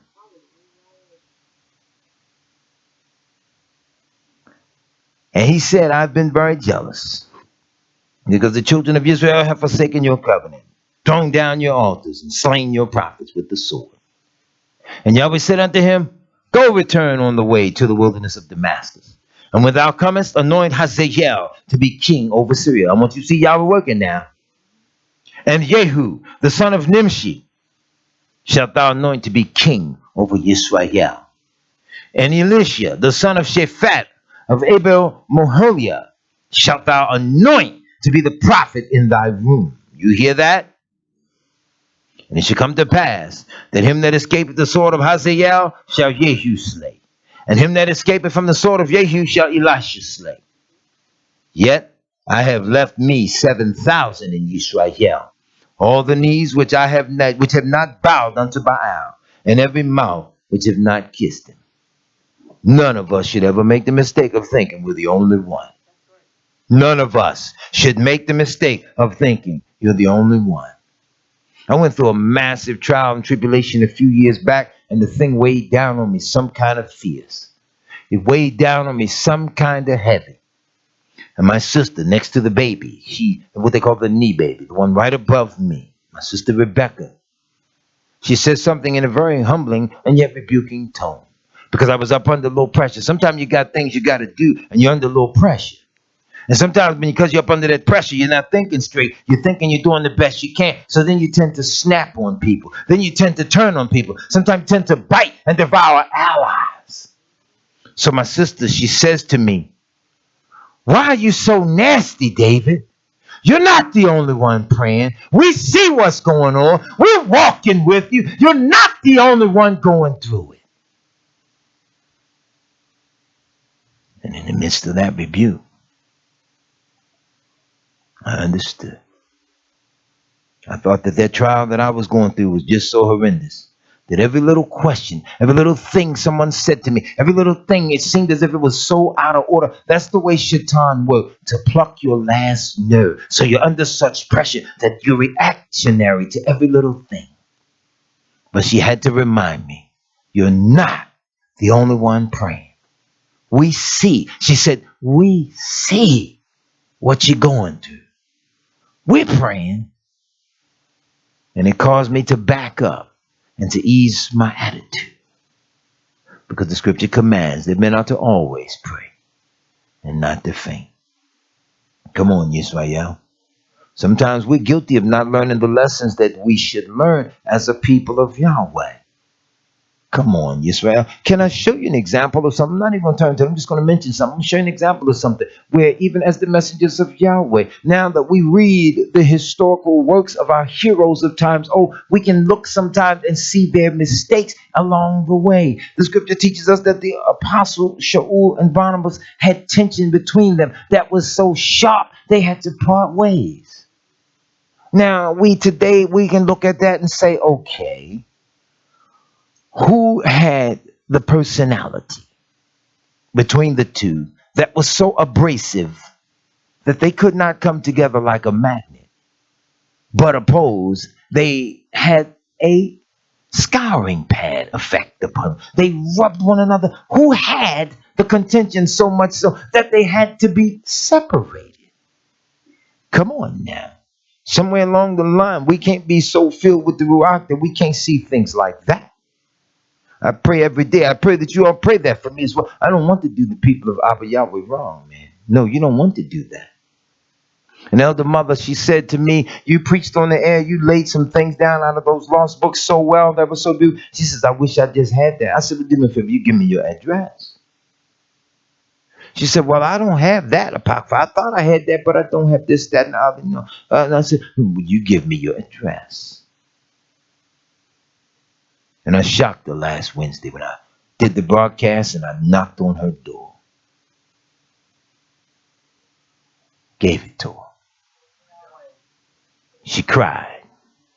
I said, dear mother, don't you start that crying. You get to crying and I got to cry. I said, and I got to drive down the road. I need to be able to see. And I drove off. Now, I tried to love the people of Yahweh because I want Yahweh to love me. I try to have mercy on the people of Yahweh because I want Yahshua to have mercy upon me.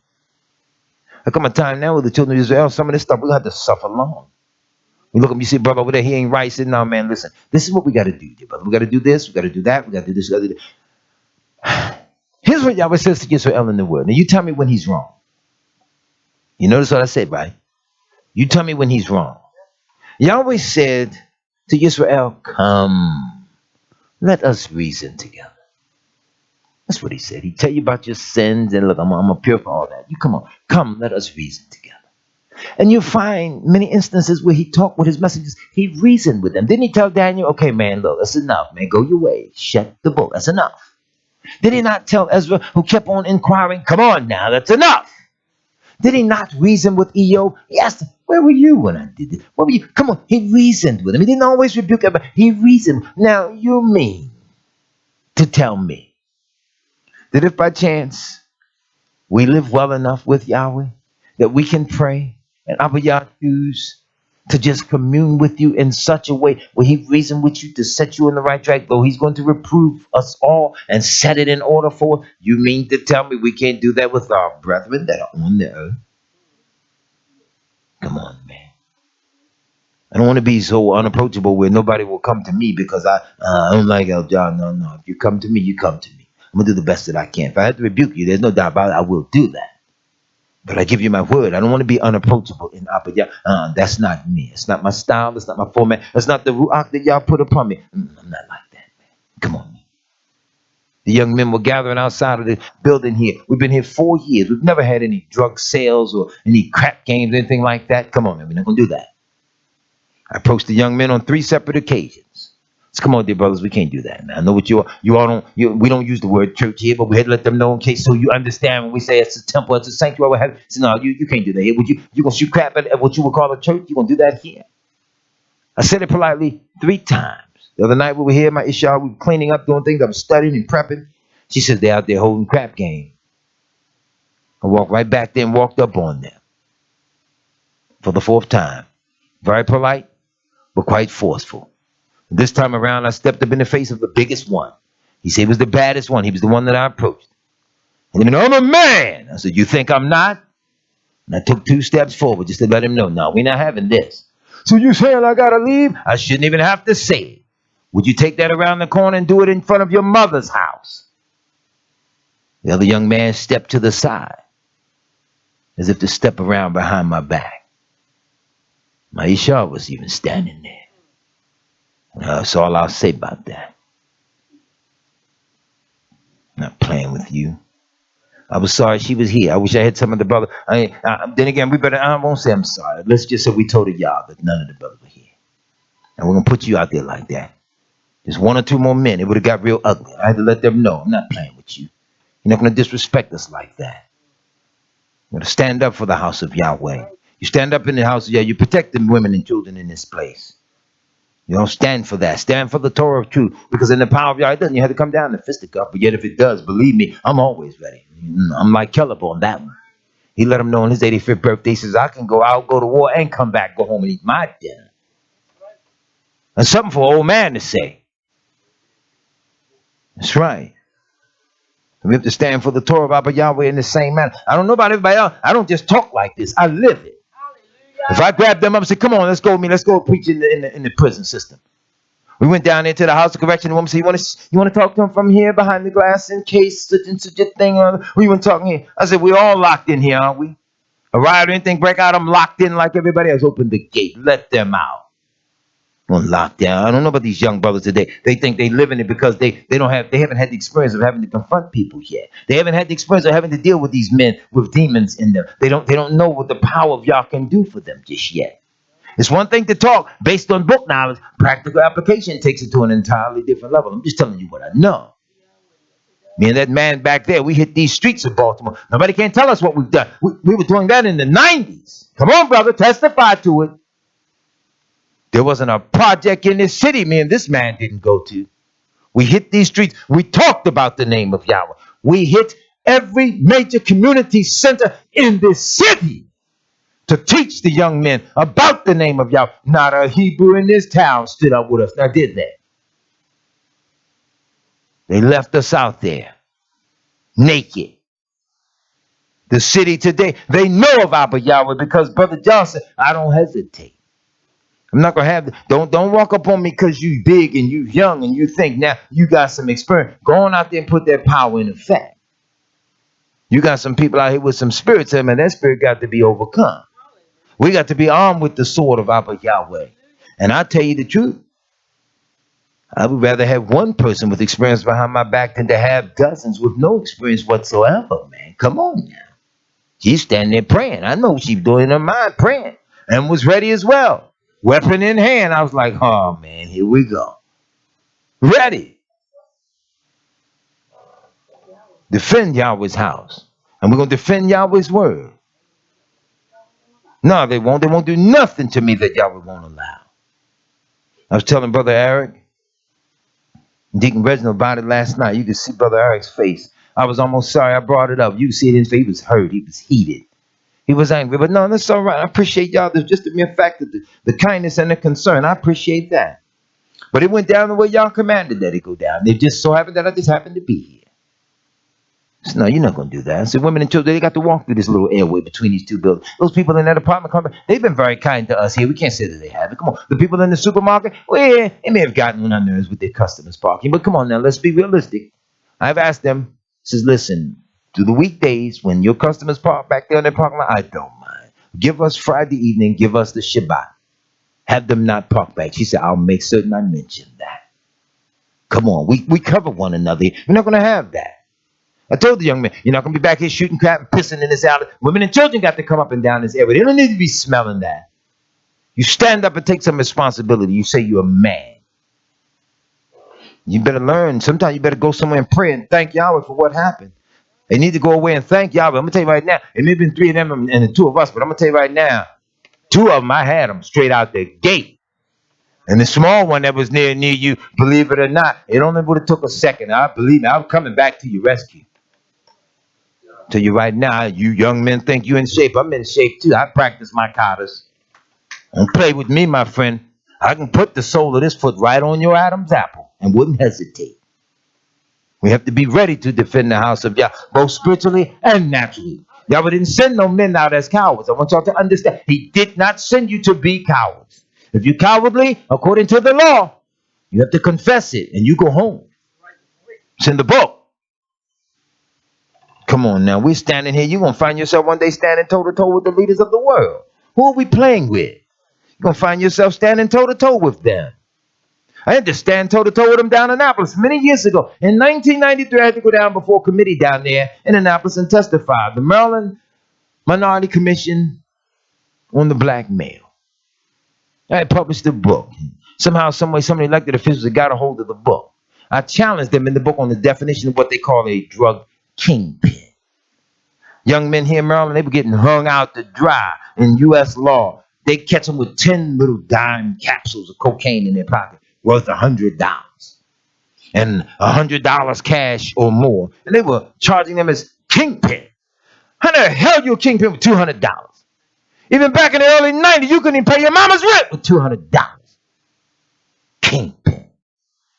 So I challenged them. And I took all my research and all my evidence down there. And you know what they did? Quietly. Change the law in the book. Young brothers out on the street corner, you don't know I. Blessed be the name of Yahweh. You got off lightly because of me. Having challenged them. They didn't know that. I don't brag on that. I could care even less. Do you know I don't even promote the damn book? I don't go around, I'm a published author. I'm just a man. I'm your brother. I'll sit right down and eat with you. What we got to do? Clean up? Give me the broom. We're going to sweep this place up together. We're going to lock the door. We're going to go home together. You got gas in your car? Do I need to drive you or do you need gas money? We're going to help each other. We're going to help to the end. To the last man standing. I've always been that way. And I ain't about to change now. I love the people of Yahweh. And if I got to change, I'm going to change for the better, not for the worse. We have to learn to cover one another, man. Look how Yahweh covered Israel.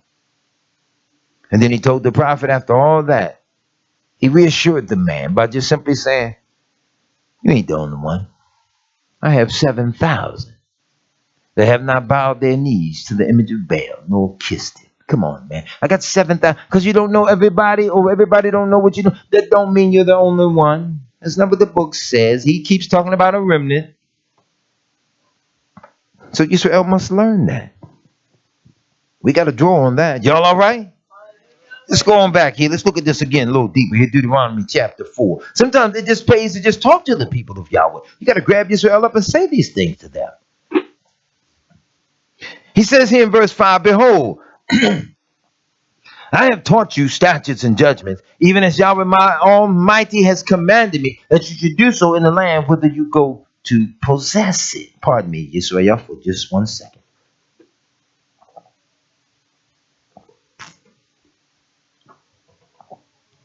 He says, keep therefore and do them. You hear that? Notice the plurality of it. Them, the Torah, the law. Keep them. Keep therefore and do them. For this is your wisdom and your understanding. in the sight of the nations. He tells us that. Keep therefore and do them, for this is your wisdom and your understanding in the sight of the nation. Do you know you're going to have to understand things that even the nations and the greatest of their scientific and political minds don't understand? Do you realize you're going to have to know that? There are things that they won't know that you will know, and you might not be in a position to always tell it. See, we don't look at the world scientifically, politically, and socially, even though we know that Yahweh's book is all that. We don't look at the world like that. How do these men get into the depth of physics and mathematics without the power of Yahweh? They don't just think this stuff up on their own. You do it because he loaned you the ability to do so. And you mean to tell me Israel just going to be around and be a bunch of religious zealots and not know how to live in the earth? Come on. The scientists, I was reading the footnotes in one of the old date reference Bibles. They were talking about how the scholars at some of the most prestigious colleges and universities in the world were looking at the practical application of Torah, the laws of leprosy and things of that nature, and how, if followed, it produced a line or level of cleanliness so profound, they were trying to figure out how in the world did Moshe and the children of Israel have that kind of knowledge that far back, superior to all the other nations. Think about what I just said now. That's a profound level of knowledge because Abba Yahweh knows all things. And the things that we don't know, those things that we need to know, he will reveal it. Let's quote the old man again. The old man used to always say, if Yahweh don't reveal it, we don't know it. We can read all the books we want to read. I don't think, I've met very few people who have the level of books that I have. And y'all can tell you, I've read the great majority of them that haven't I. Come on, man. We done cut a deal. Don't buy another book. Don't bring another book in the house. Okay, all right. Come in the house some days. Shalom, how you doing? How was your day? Everything all right? Everything fine? Yeah. Got a book. That way. Talk, stand there. Good to see you. Easy, she sees it. Y'all heard that? She said, I just don't say nothing. It's better than sneaking in bag of dope.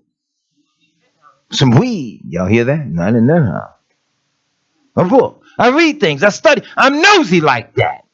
I'm just curious to know. I don't take every book that I read and just run with it at face value. I'm this intellectual giant. Let me exegete to thee today the depth of this stupidity of what I found on page 728. It's not my style. I read these things because I want to see how close the world is to the Torah of Yahweh, or how far away the world is from the Torah of Yahweh. Well, how close I am, or how far away I am. And I've taught you all here to read with the comparative analysis. You don't be in this world and be no dummy to what's going on in the world now. See, make you gullible, and before long you find yourself walking down the road to hell. We have to be wise enough to the tricks of the world. Come on. Did the children of Israel not catch on when the Philistines were saying, come on, join on with us. Y'all stuff be our stuff. We'll get together. There's enough land for all of us. Did not the children of Israel catch on and say, nah, they plotting. They were. But suppose they just been a bunch of religious zealots. They caught on. It's the same thing with the world. This thing is creeping upon people of Yahweh. It's creeping, and it's creeping fast. In fact, they had a word for creeping fast. They called it piecemeal functionalism. Now just go and look that word or Google that word, piecemeal functionalism. It was a whole series of events that the Trilateral Commission did a study on. They were saying, listen, we're going to get total control over this entire earth, but we're going to do it one piece at a time. And we're going to do it real fast, but we're going to go so slow so as to make certain nobody notices. Piecemeal functionalism. That's what it was all about. Listen, we're going to beat this country down, make them fall in line. We're going to give them technology. We're going to bring them on board. We're going to blow this one up if they don't cooperate. Foreign Affairs magazine ran an article in 1995 about blowing up some countries. Bill Clinton was the president. I never forget this. Because, in fact, Brother Tim can testify to this. When the World in Crisis came out, did we or did we not mention in the article the 5 nations that they say was giving them a problem? 4 of the nations, they have beat them down, smashed them to smithereens, ain't but one left. North Korea. They named all the nations that they wanted to get on board: Syria, Iraq, Iran, Pakistan, North Korea. He said if they all didn't come in line, they were going to blow them off the face of the earth. Everybody's in line except one, the last non-complying element. Now, I'm going to say this to the children of Israel. You can either discard it or you can keep moving. If they fall in line with this global system, the way all of it's lining itself up and everything is in place, there is now one other element left throughout the earth that is not in full compliance. What is that element? There you have it.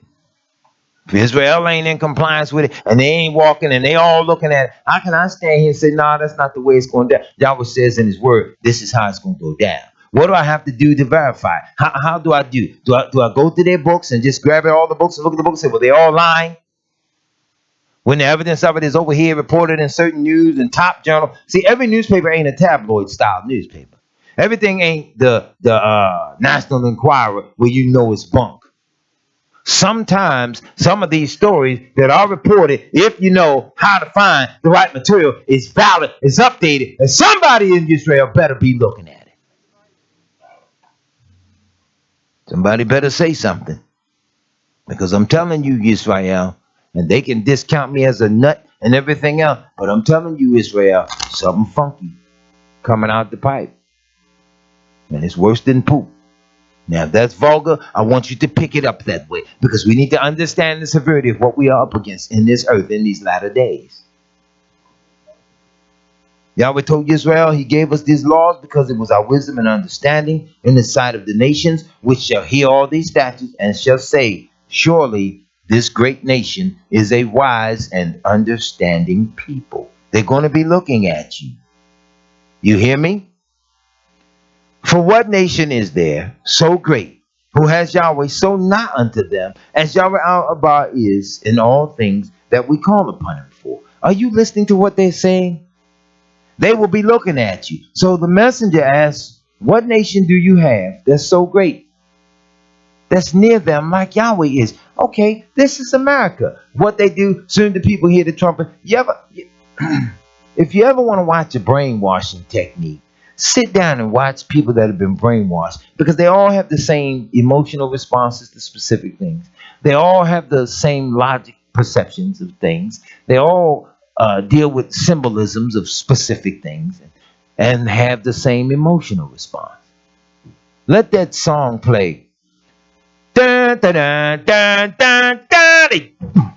Get right up. There is a programming defense mechanism. So now, if the nations are so great that God bless America, why do you have to beat people into submission to your God? How do you have to defend your God by working him into the forefront of an issue based on the open practice of injustice? Take the protest, for example. The man said, I can't stand in good conscience and honor a flag that allows the brutalization and the murder of innocent people. It was not about no flag. It was not about no military. It was about injustice. Well, I read the stats on the air the other day. Nobody debated this. In the journal, City Journal, the summer 2017 issue, they talked about crime statistics and what criminology should say, but they won't say. The essence of it, the man says, look, depending on where you at and what you're looking at, crime rates are rising all across the nation. So we're locking people up. But I want y'all to understand, y'all over here fussing about injustice. This ain't about injustice. This is about control. We ain't worrying about no justice. We ain't worrying about no right or wrong. This is about control. That's what the man said in the article. To hell with justice. But because ain't nobody paying no attention, we miss all that. When somebody tell you it ain't about justice, they mean I don't intend to do justice, which means I know right from wrong. I choose wrong. So I choose Yahweh. And Yahweh has shown Israel how all this is going to come to pass.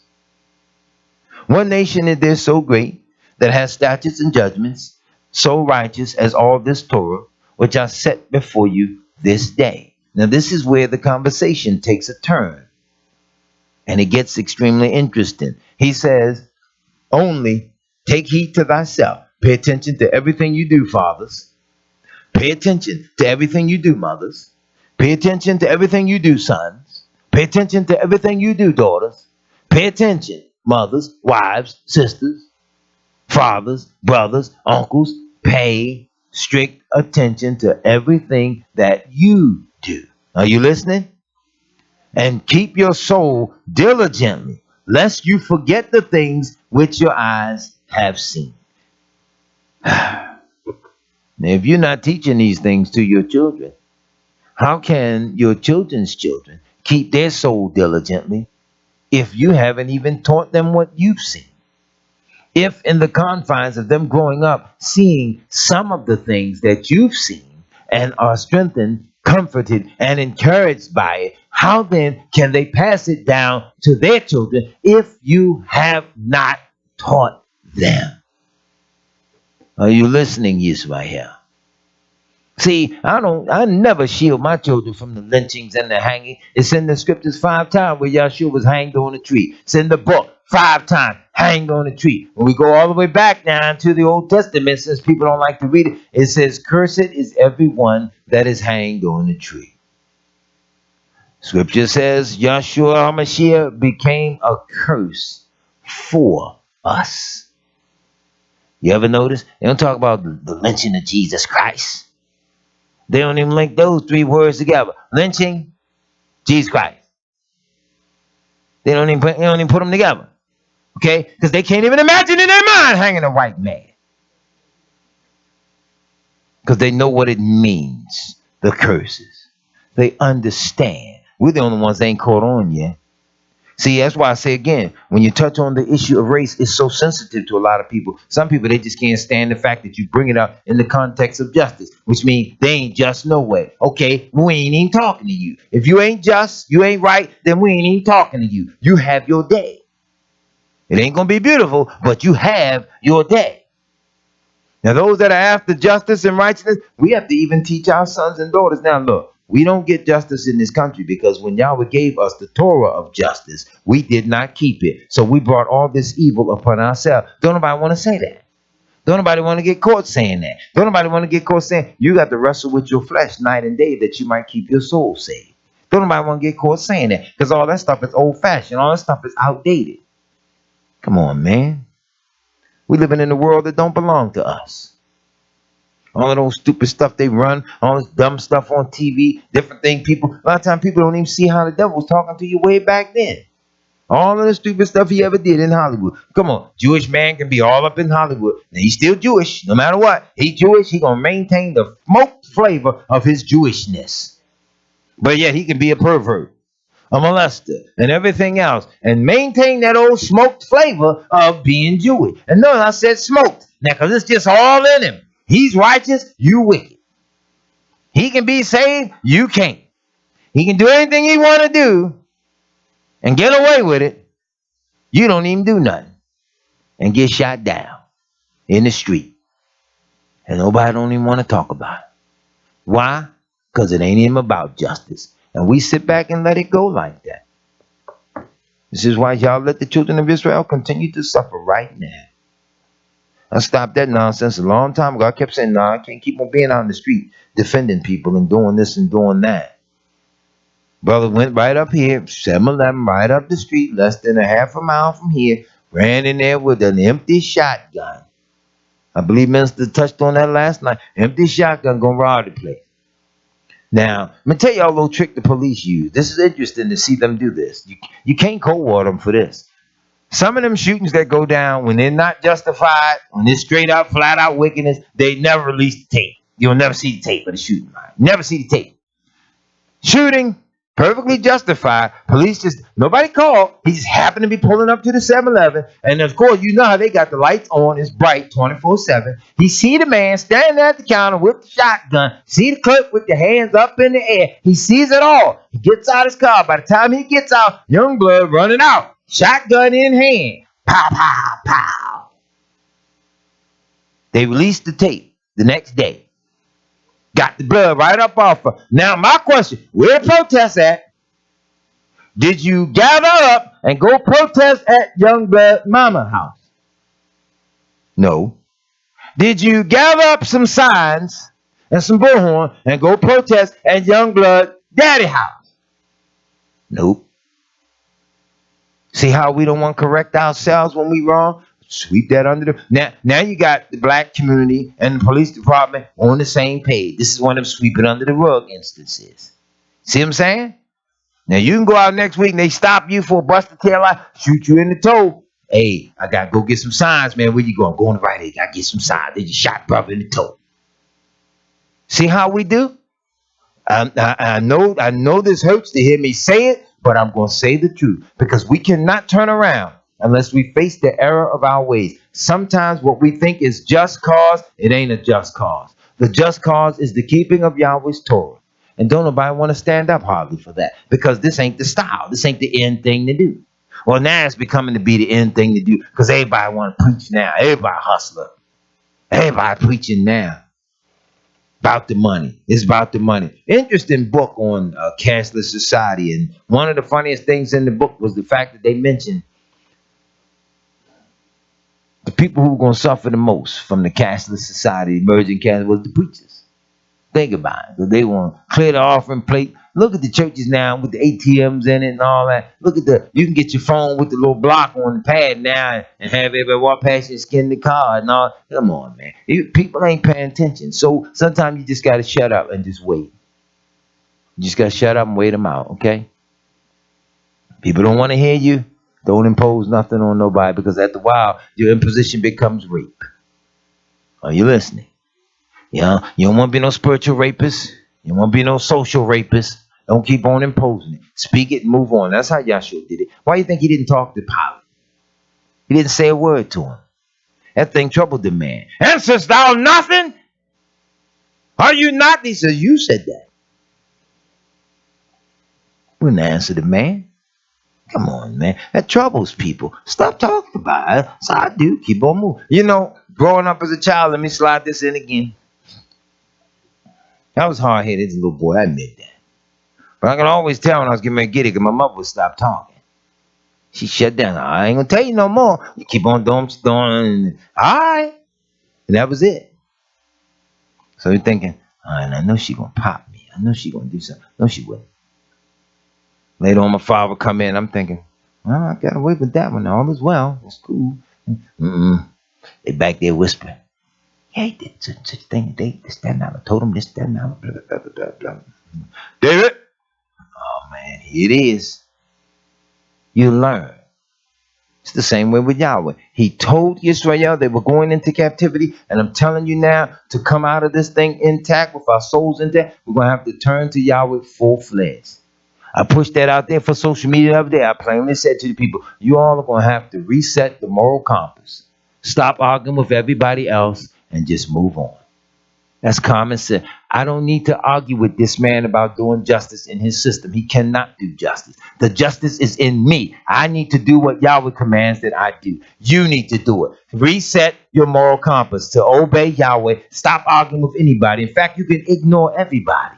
That's one of the moments where you stop talking. And then like I was as a little child, I knew the beating was coming when the talking stopped.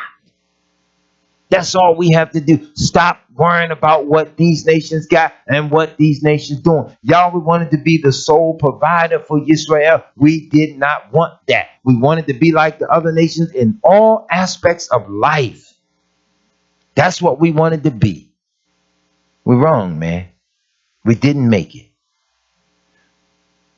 We got to learn to do right by Yahweh. Stop worrying about the nations. Stop worrying about nations trying to do right by us. Ain't gonna never do right by it. Black lives matter. Not the way they say it matter. It don't matter the way they saying it matter. The woman said, look, I'm tired of black leadership, male, men, authority figures. We need, you know what? We need some gays, some queers. We need some lesbians. That's what we need. Black lives matter. Get to the front. And it was a call for all of them. They all come skipping. Here I come. And get to the forefront. That's why in Baltimore, all of the sodomites was fighting me on talk radio. Wasn't even bothering them, just saying stuff. And next thing you know, whole bunch of sodomites. We're going to get you at 2 o'clock when you get out. We're going to get you. You know, the 3 o'clock move. Till it was brought to my attention. You notice everybody fighting you, all sodomites. All sodomites. Whole city full of them. Hey, the elders on the radio wasn't saying nothing. The young rappers on the radio wasn't saying nothing. I talk about the rap music, condemn all that. They wasn't saying nothing. Only the sodomites. We are sick of you, Mr. Straight Man. We're coming to whoop you. We're going to do that. Like a bunch of old cartoon sock puppets. Till everybody looked up and realized, that man talking about if we approach him in any way, it's going to get ugly. I don't know what ugly look like, but I don't think I want no parts of it. So then it died down this week. It'll pop back up in a week. I don't pay him no mind. You preach what Abba Yah commands that you preach. The truth only hurts people who don't want it. Don't get caught up in that. Well, the truth hurts. You're a liar. Truth does not hurt. It hurts those that don't want it because they don't want to face it. They don't want to accept it. They don't want to deal with it. Lies hurt. You don't hear nobody saying that. Well, the lies hurt. People don't even pay it no mind. They lie to you every day with liberty and justice for all. Really? Liberty and justice for all. They had these little phones they were playing games with. Man sit on the park bench, go sleep. Cell phone right there, testing to see how many people going to steal the phone. People steal the phone, he get up and watch them take a few steps away, hit the button and shock them. They dropped the phone because they got shot. And I was thinking to myself, now, if the Native Americans had had that for this country, we'd be all in a lot, we'd be in a lot better shape today, right? Soon as they touch the shore, just knowing they're going to rob and kill them, back to the boat. So Yahweh got to set up his own anti-theft device. Hate to use that as an analogy, but I just want you to understand, these people don't love Yahweh. And then we demonstrate that we don't love him either because we don't want nobody to tell us the word. I'm going with the book. The book shows us how this whole thing going to unfold from pillar to post. This is all my fathers used to talk about. This is all, I guess I got to be careful the way I say this because I don't want to be speaking against what Yahweh did. But the point I want to make here is, I really miss those little old men that were elders when I was a little boy. And the reason why I miss them because the level of steadfastness that they held in the things that they knew paved the way for those of us to come along and to emerge to go even higher in the depths of Yahshua's word. Okay? You understand what I'm saying? But when you get a generation that slack off behind the stern elders or stern leadership, if you get a generation that come and lax the laws and loose the conditions and won't walk according to the previous counsels, then you get the conditions that we now presently face, which is what you don't want. You hear me, Yisrael? We have to remain just as steadfast as our fathers were and not do it the way the scripture says we did it. He says that we rebelled and did worse than our fathers. We have to want to do what our fathers did in the righteous sense and even better. We have to want for that. We have to work for that. We have to strive to that effect. Which right now, if you talk to the average person, the average Israelite, well, I'm already there. That's how everybody is. The average person is already there. How's your heart toward your brother, toward your sister? How's your heart toward those that are in need? How's your heart towards the true obedience of all that Abba Yahweh commands? You take even the festivals and the feast days, reading up on them real close, he says, and you shall surely rejoice. They take Christmas and make it a day. You had Sukkot and it was a week. And wherever it is that the people of Abba Yahweh should keep it or are able to gather to keep it, you're supposed to rejoice. See, a lot of times, let's tell the truth now, the spirit of our sadness, our sorrow, and our depression, it follows us from the job to the house. It follows from the house to the temple. So it follows in the temple to feast day, from one feast day to the other feast day. So then we can never quite bring ourselves to any levels of joy, any honor, any trust, any camaraderie. We can never bring ourselves to it because we're always seeking the distraction. We know that the distraction is so intense that that's what we seek. That's what we live for. Why do you think so many people are always bitter all the time? Why do you think so many people can just now, it's just so commonplace to take a gun, go in the workplace and shoot the place up. It's just so commonplace now. We look for the bitterness. We don't look for the happiness of the Torah of Abba Yahweh. You hear me? I found myself doing it this week. We were waiting on a delivery, dealt with a black company, a little small appliance, broke down, had to replace the appliance, go to a company, look like us. And behold, as soon as I get in the door, the nonsense start. Okay, and bad sign right there. As soon as I go in the door, the nonsense start. Okay, still trying to stay humble, trying to patronize you. Well, we'll deliver it tomorrow. We'll see you at such a time, this, that, and all, blah, blah, blah. Go back home. So, well, they'll have it here tomorrow, such a time, this, that, and all. Tomorrow, such a time. Didn't show. Didn't call. Didn't say a word. Somebody sure had to call. Oh, such a thing, this, that, and the other, blah, blah, blah, blah, blah, this, that, and the other, such thing, da, da, da, da, da, da. Next day, be there between this hour and that hour. Come there between this hour and that hour.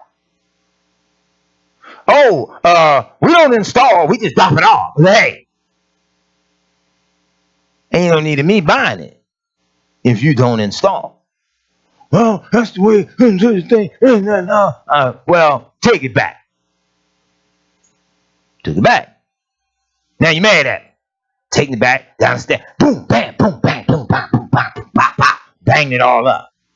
So I said, if we deal with them, make sure you tell them, don't bring that one back because he was banging it all up and he was mad because I wouldn't accept it.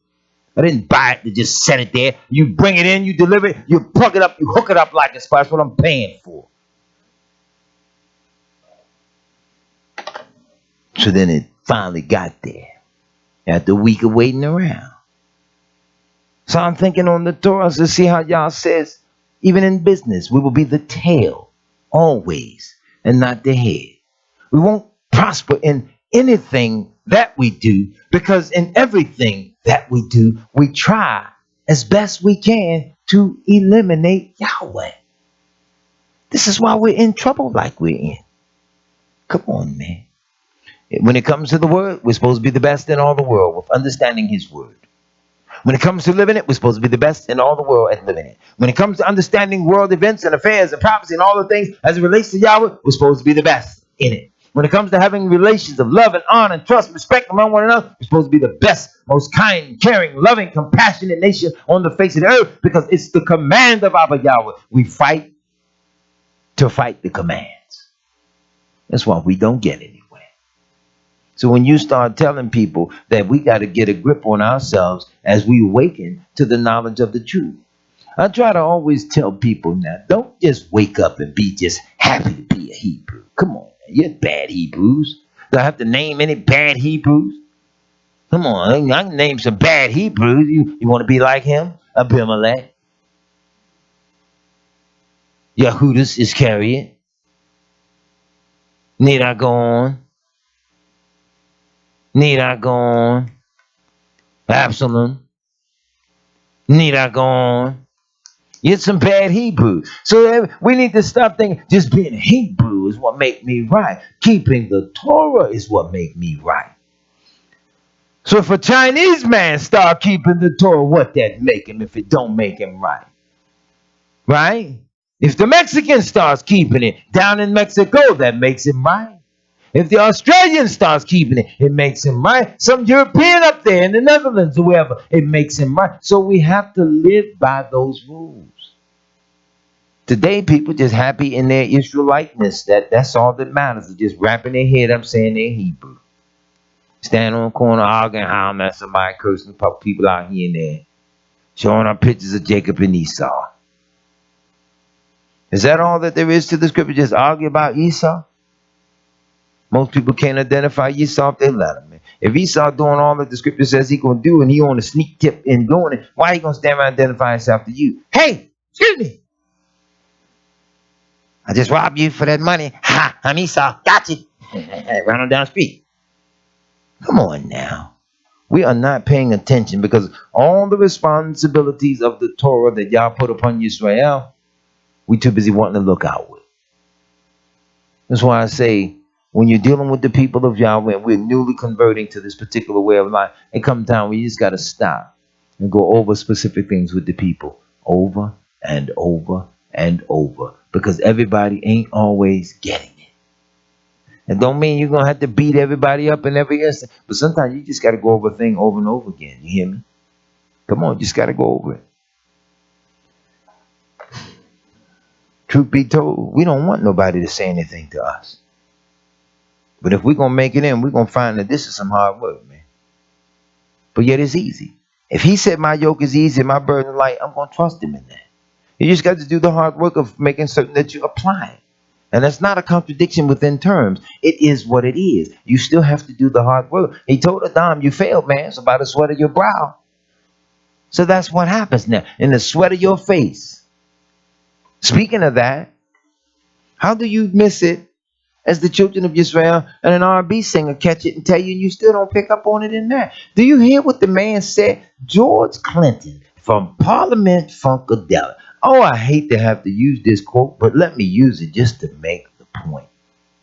The man said to you in the lyrics of a song, with the rhythm it takes to dance to what you have to live through, you can dance underwater and not get wet.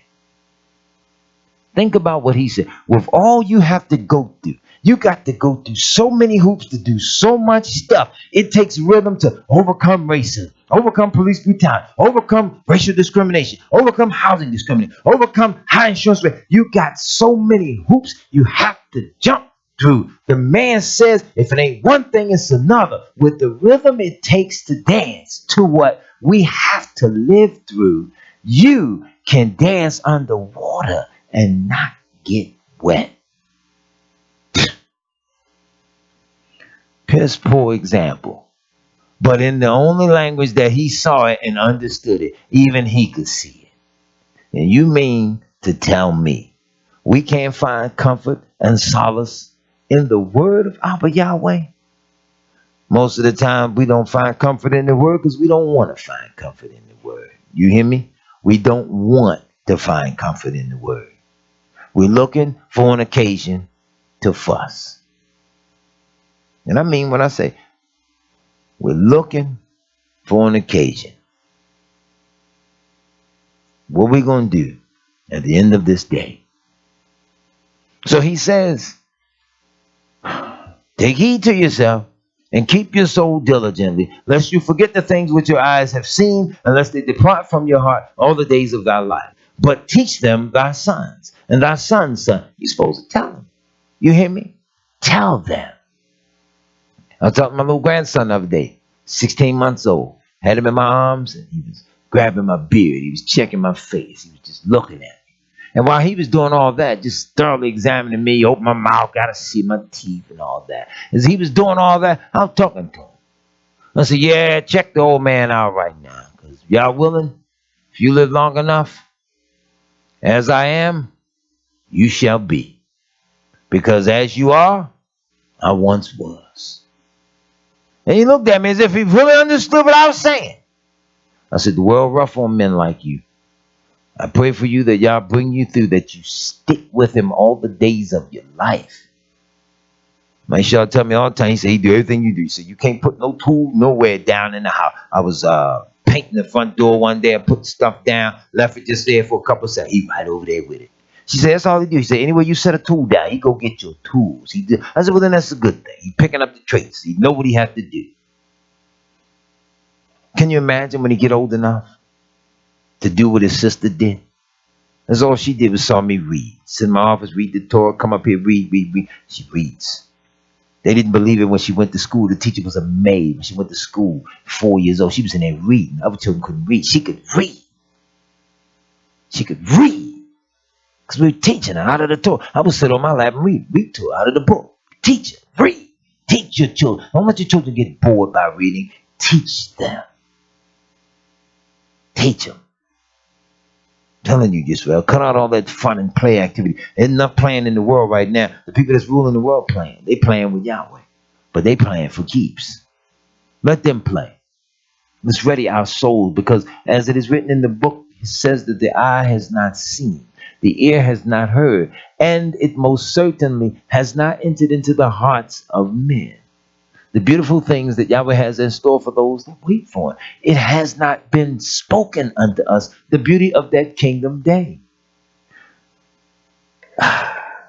In the lost book, in the book of Hanakh, he mentions how after Yahweh has brought back the kingdom, this is after the 1,000-year reign of Hamashiach. This is a beautiful point he makes.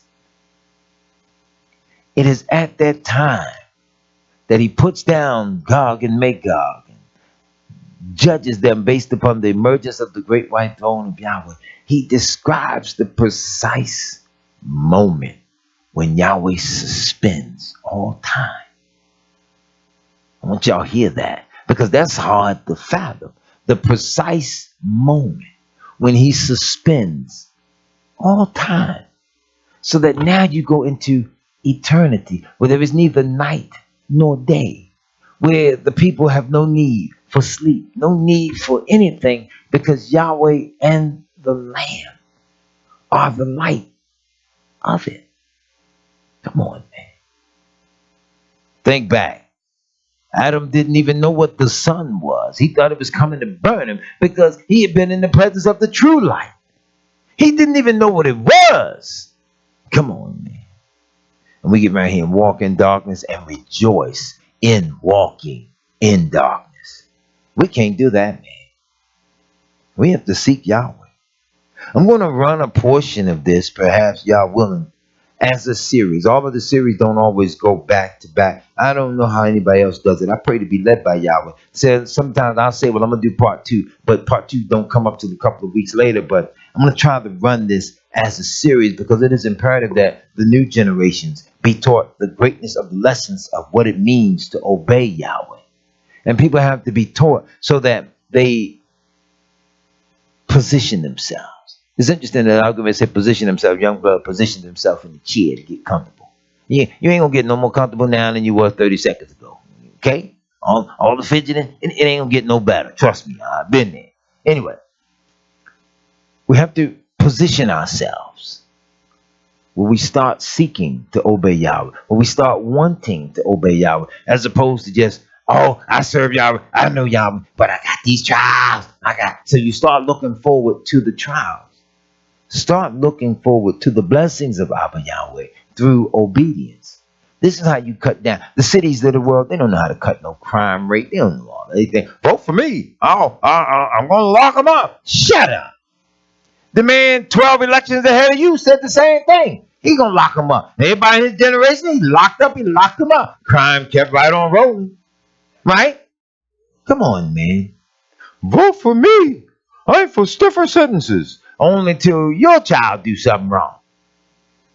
That's how it works. Come on now. Vote for me. I'm tough on crime and corruption. Only until you get caught in corruption. Well, I want a lesser sentence. Ain't that what what's the man's name? The Hollywood molester, whatever. Ain't that what he said? He wants some help. I need some addiction specialists, some counseling. Well, where was the counseling when you were following the people? Yeah, somebody said they always say. Yes, they always say that. Where was it then? Counseling. Bill Cosby accused him of the same thing. Here you got 100,000 times more people now. Where your cane at? Where you at? That baffles me. How you get the polls for time, man? You accused of it, you stop the poll, take a picture for time. Think about that. Don't nobody even want to take a mug shot. You get arrested, you are in captivity. Turn this way. Turn to the left. Ain't that how they do? Now you accuse of all this stuff, and you on the cover of Time.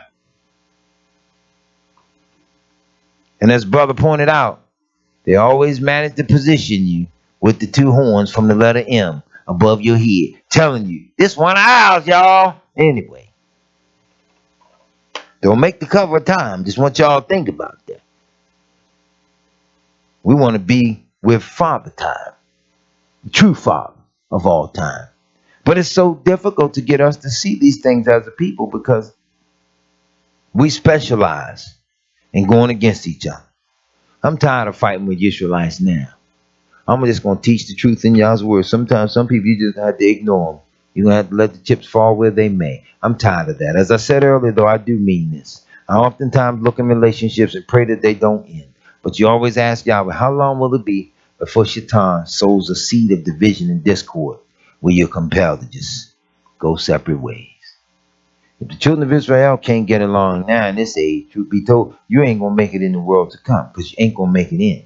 That go for me, that go for you, that go for us, that go for him, that go for her. We can't do it, and we cannot do this thing our own way. Y'all give us that one day, the Shabbat. It's the day that he has given unto us to rest. I remember the little silly woman got on the page, and she gonna go through her little spiel about the days of the week and all this stuff. Well, miss, I think I'm just as adequate in my research as you. You got to go back and pinpoint in the beginning of time for me where these people did that, where they stopped and switched it. The days roll around every day of the week. So you got to go back and show me now, and let's look around in the history of the world. Let's find that. You got to show me that. See, some stuff you all can't document. Other things you can document sometimes you don't even know what you're looking at. Never be so dismissive of information that's new to your hearing that it caused you to lack understanding in things that are even greater. You hear me?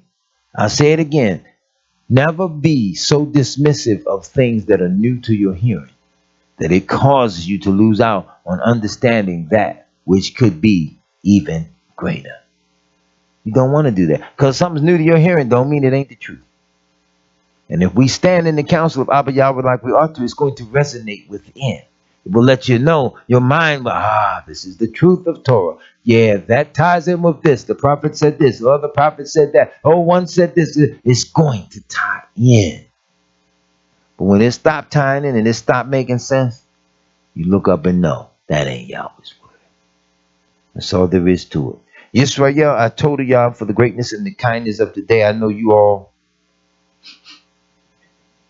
smell that just as I do. The sisters are always, I told y'all for their kindness to be able to pour their love and honor into the meal offerings and things of that nature.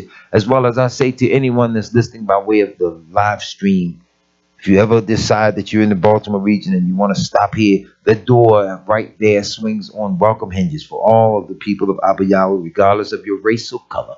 Yes, the door swings on welcome hinges and you are more than welcome. You don't need an invitation to come here. We open those doors. The Shabbat service begins every Shabbat Eve at 7:30, and it begins on Sabbath day at 11 a.m. I give Deacon credit on that. He get up there now. You're watching. The only reason he was late today because I asked, stand down. Give the people a few minutes because they got the marathon or whatever it was they're running, and it messed with everybody in traffic. So we're a little light here today. It's because some probably couldn't navigate the city like that. They just all over the place with that nonsense. And they out running, but they won't run for the salvation of their soul.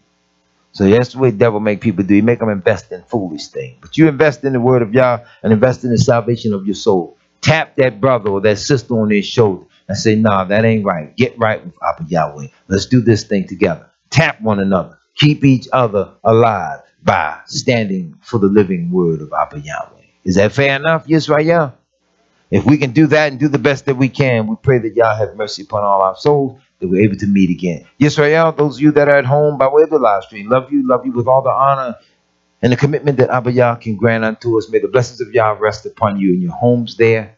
And you all know that we love you dearly here. Let's stand, Yisrael, as we're going to close and have prayer.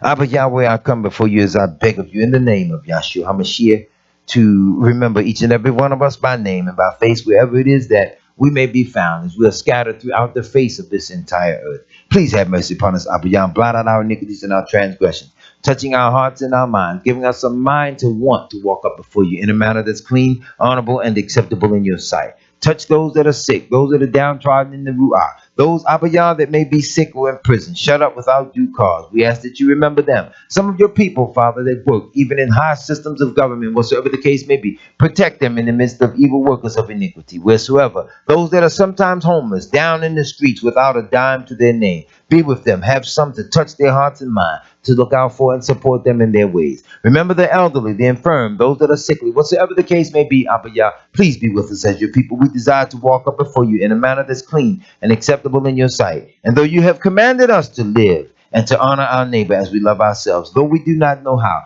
please touch our hearts and minds. Teach us, Abba Yahweh, put your words in the mouths of all your messages, that they may safely handle your word without due and wickedness of any means, but to walk freely and to teach your word. Now, when we've done all that we can do in these last and extremely evil times, please remember us by name and by face, and grant each and every one that have obeyed you a personal space into the greatness of that kingdom to come. Let Israel simply say hallelujah.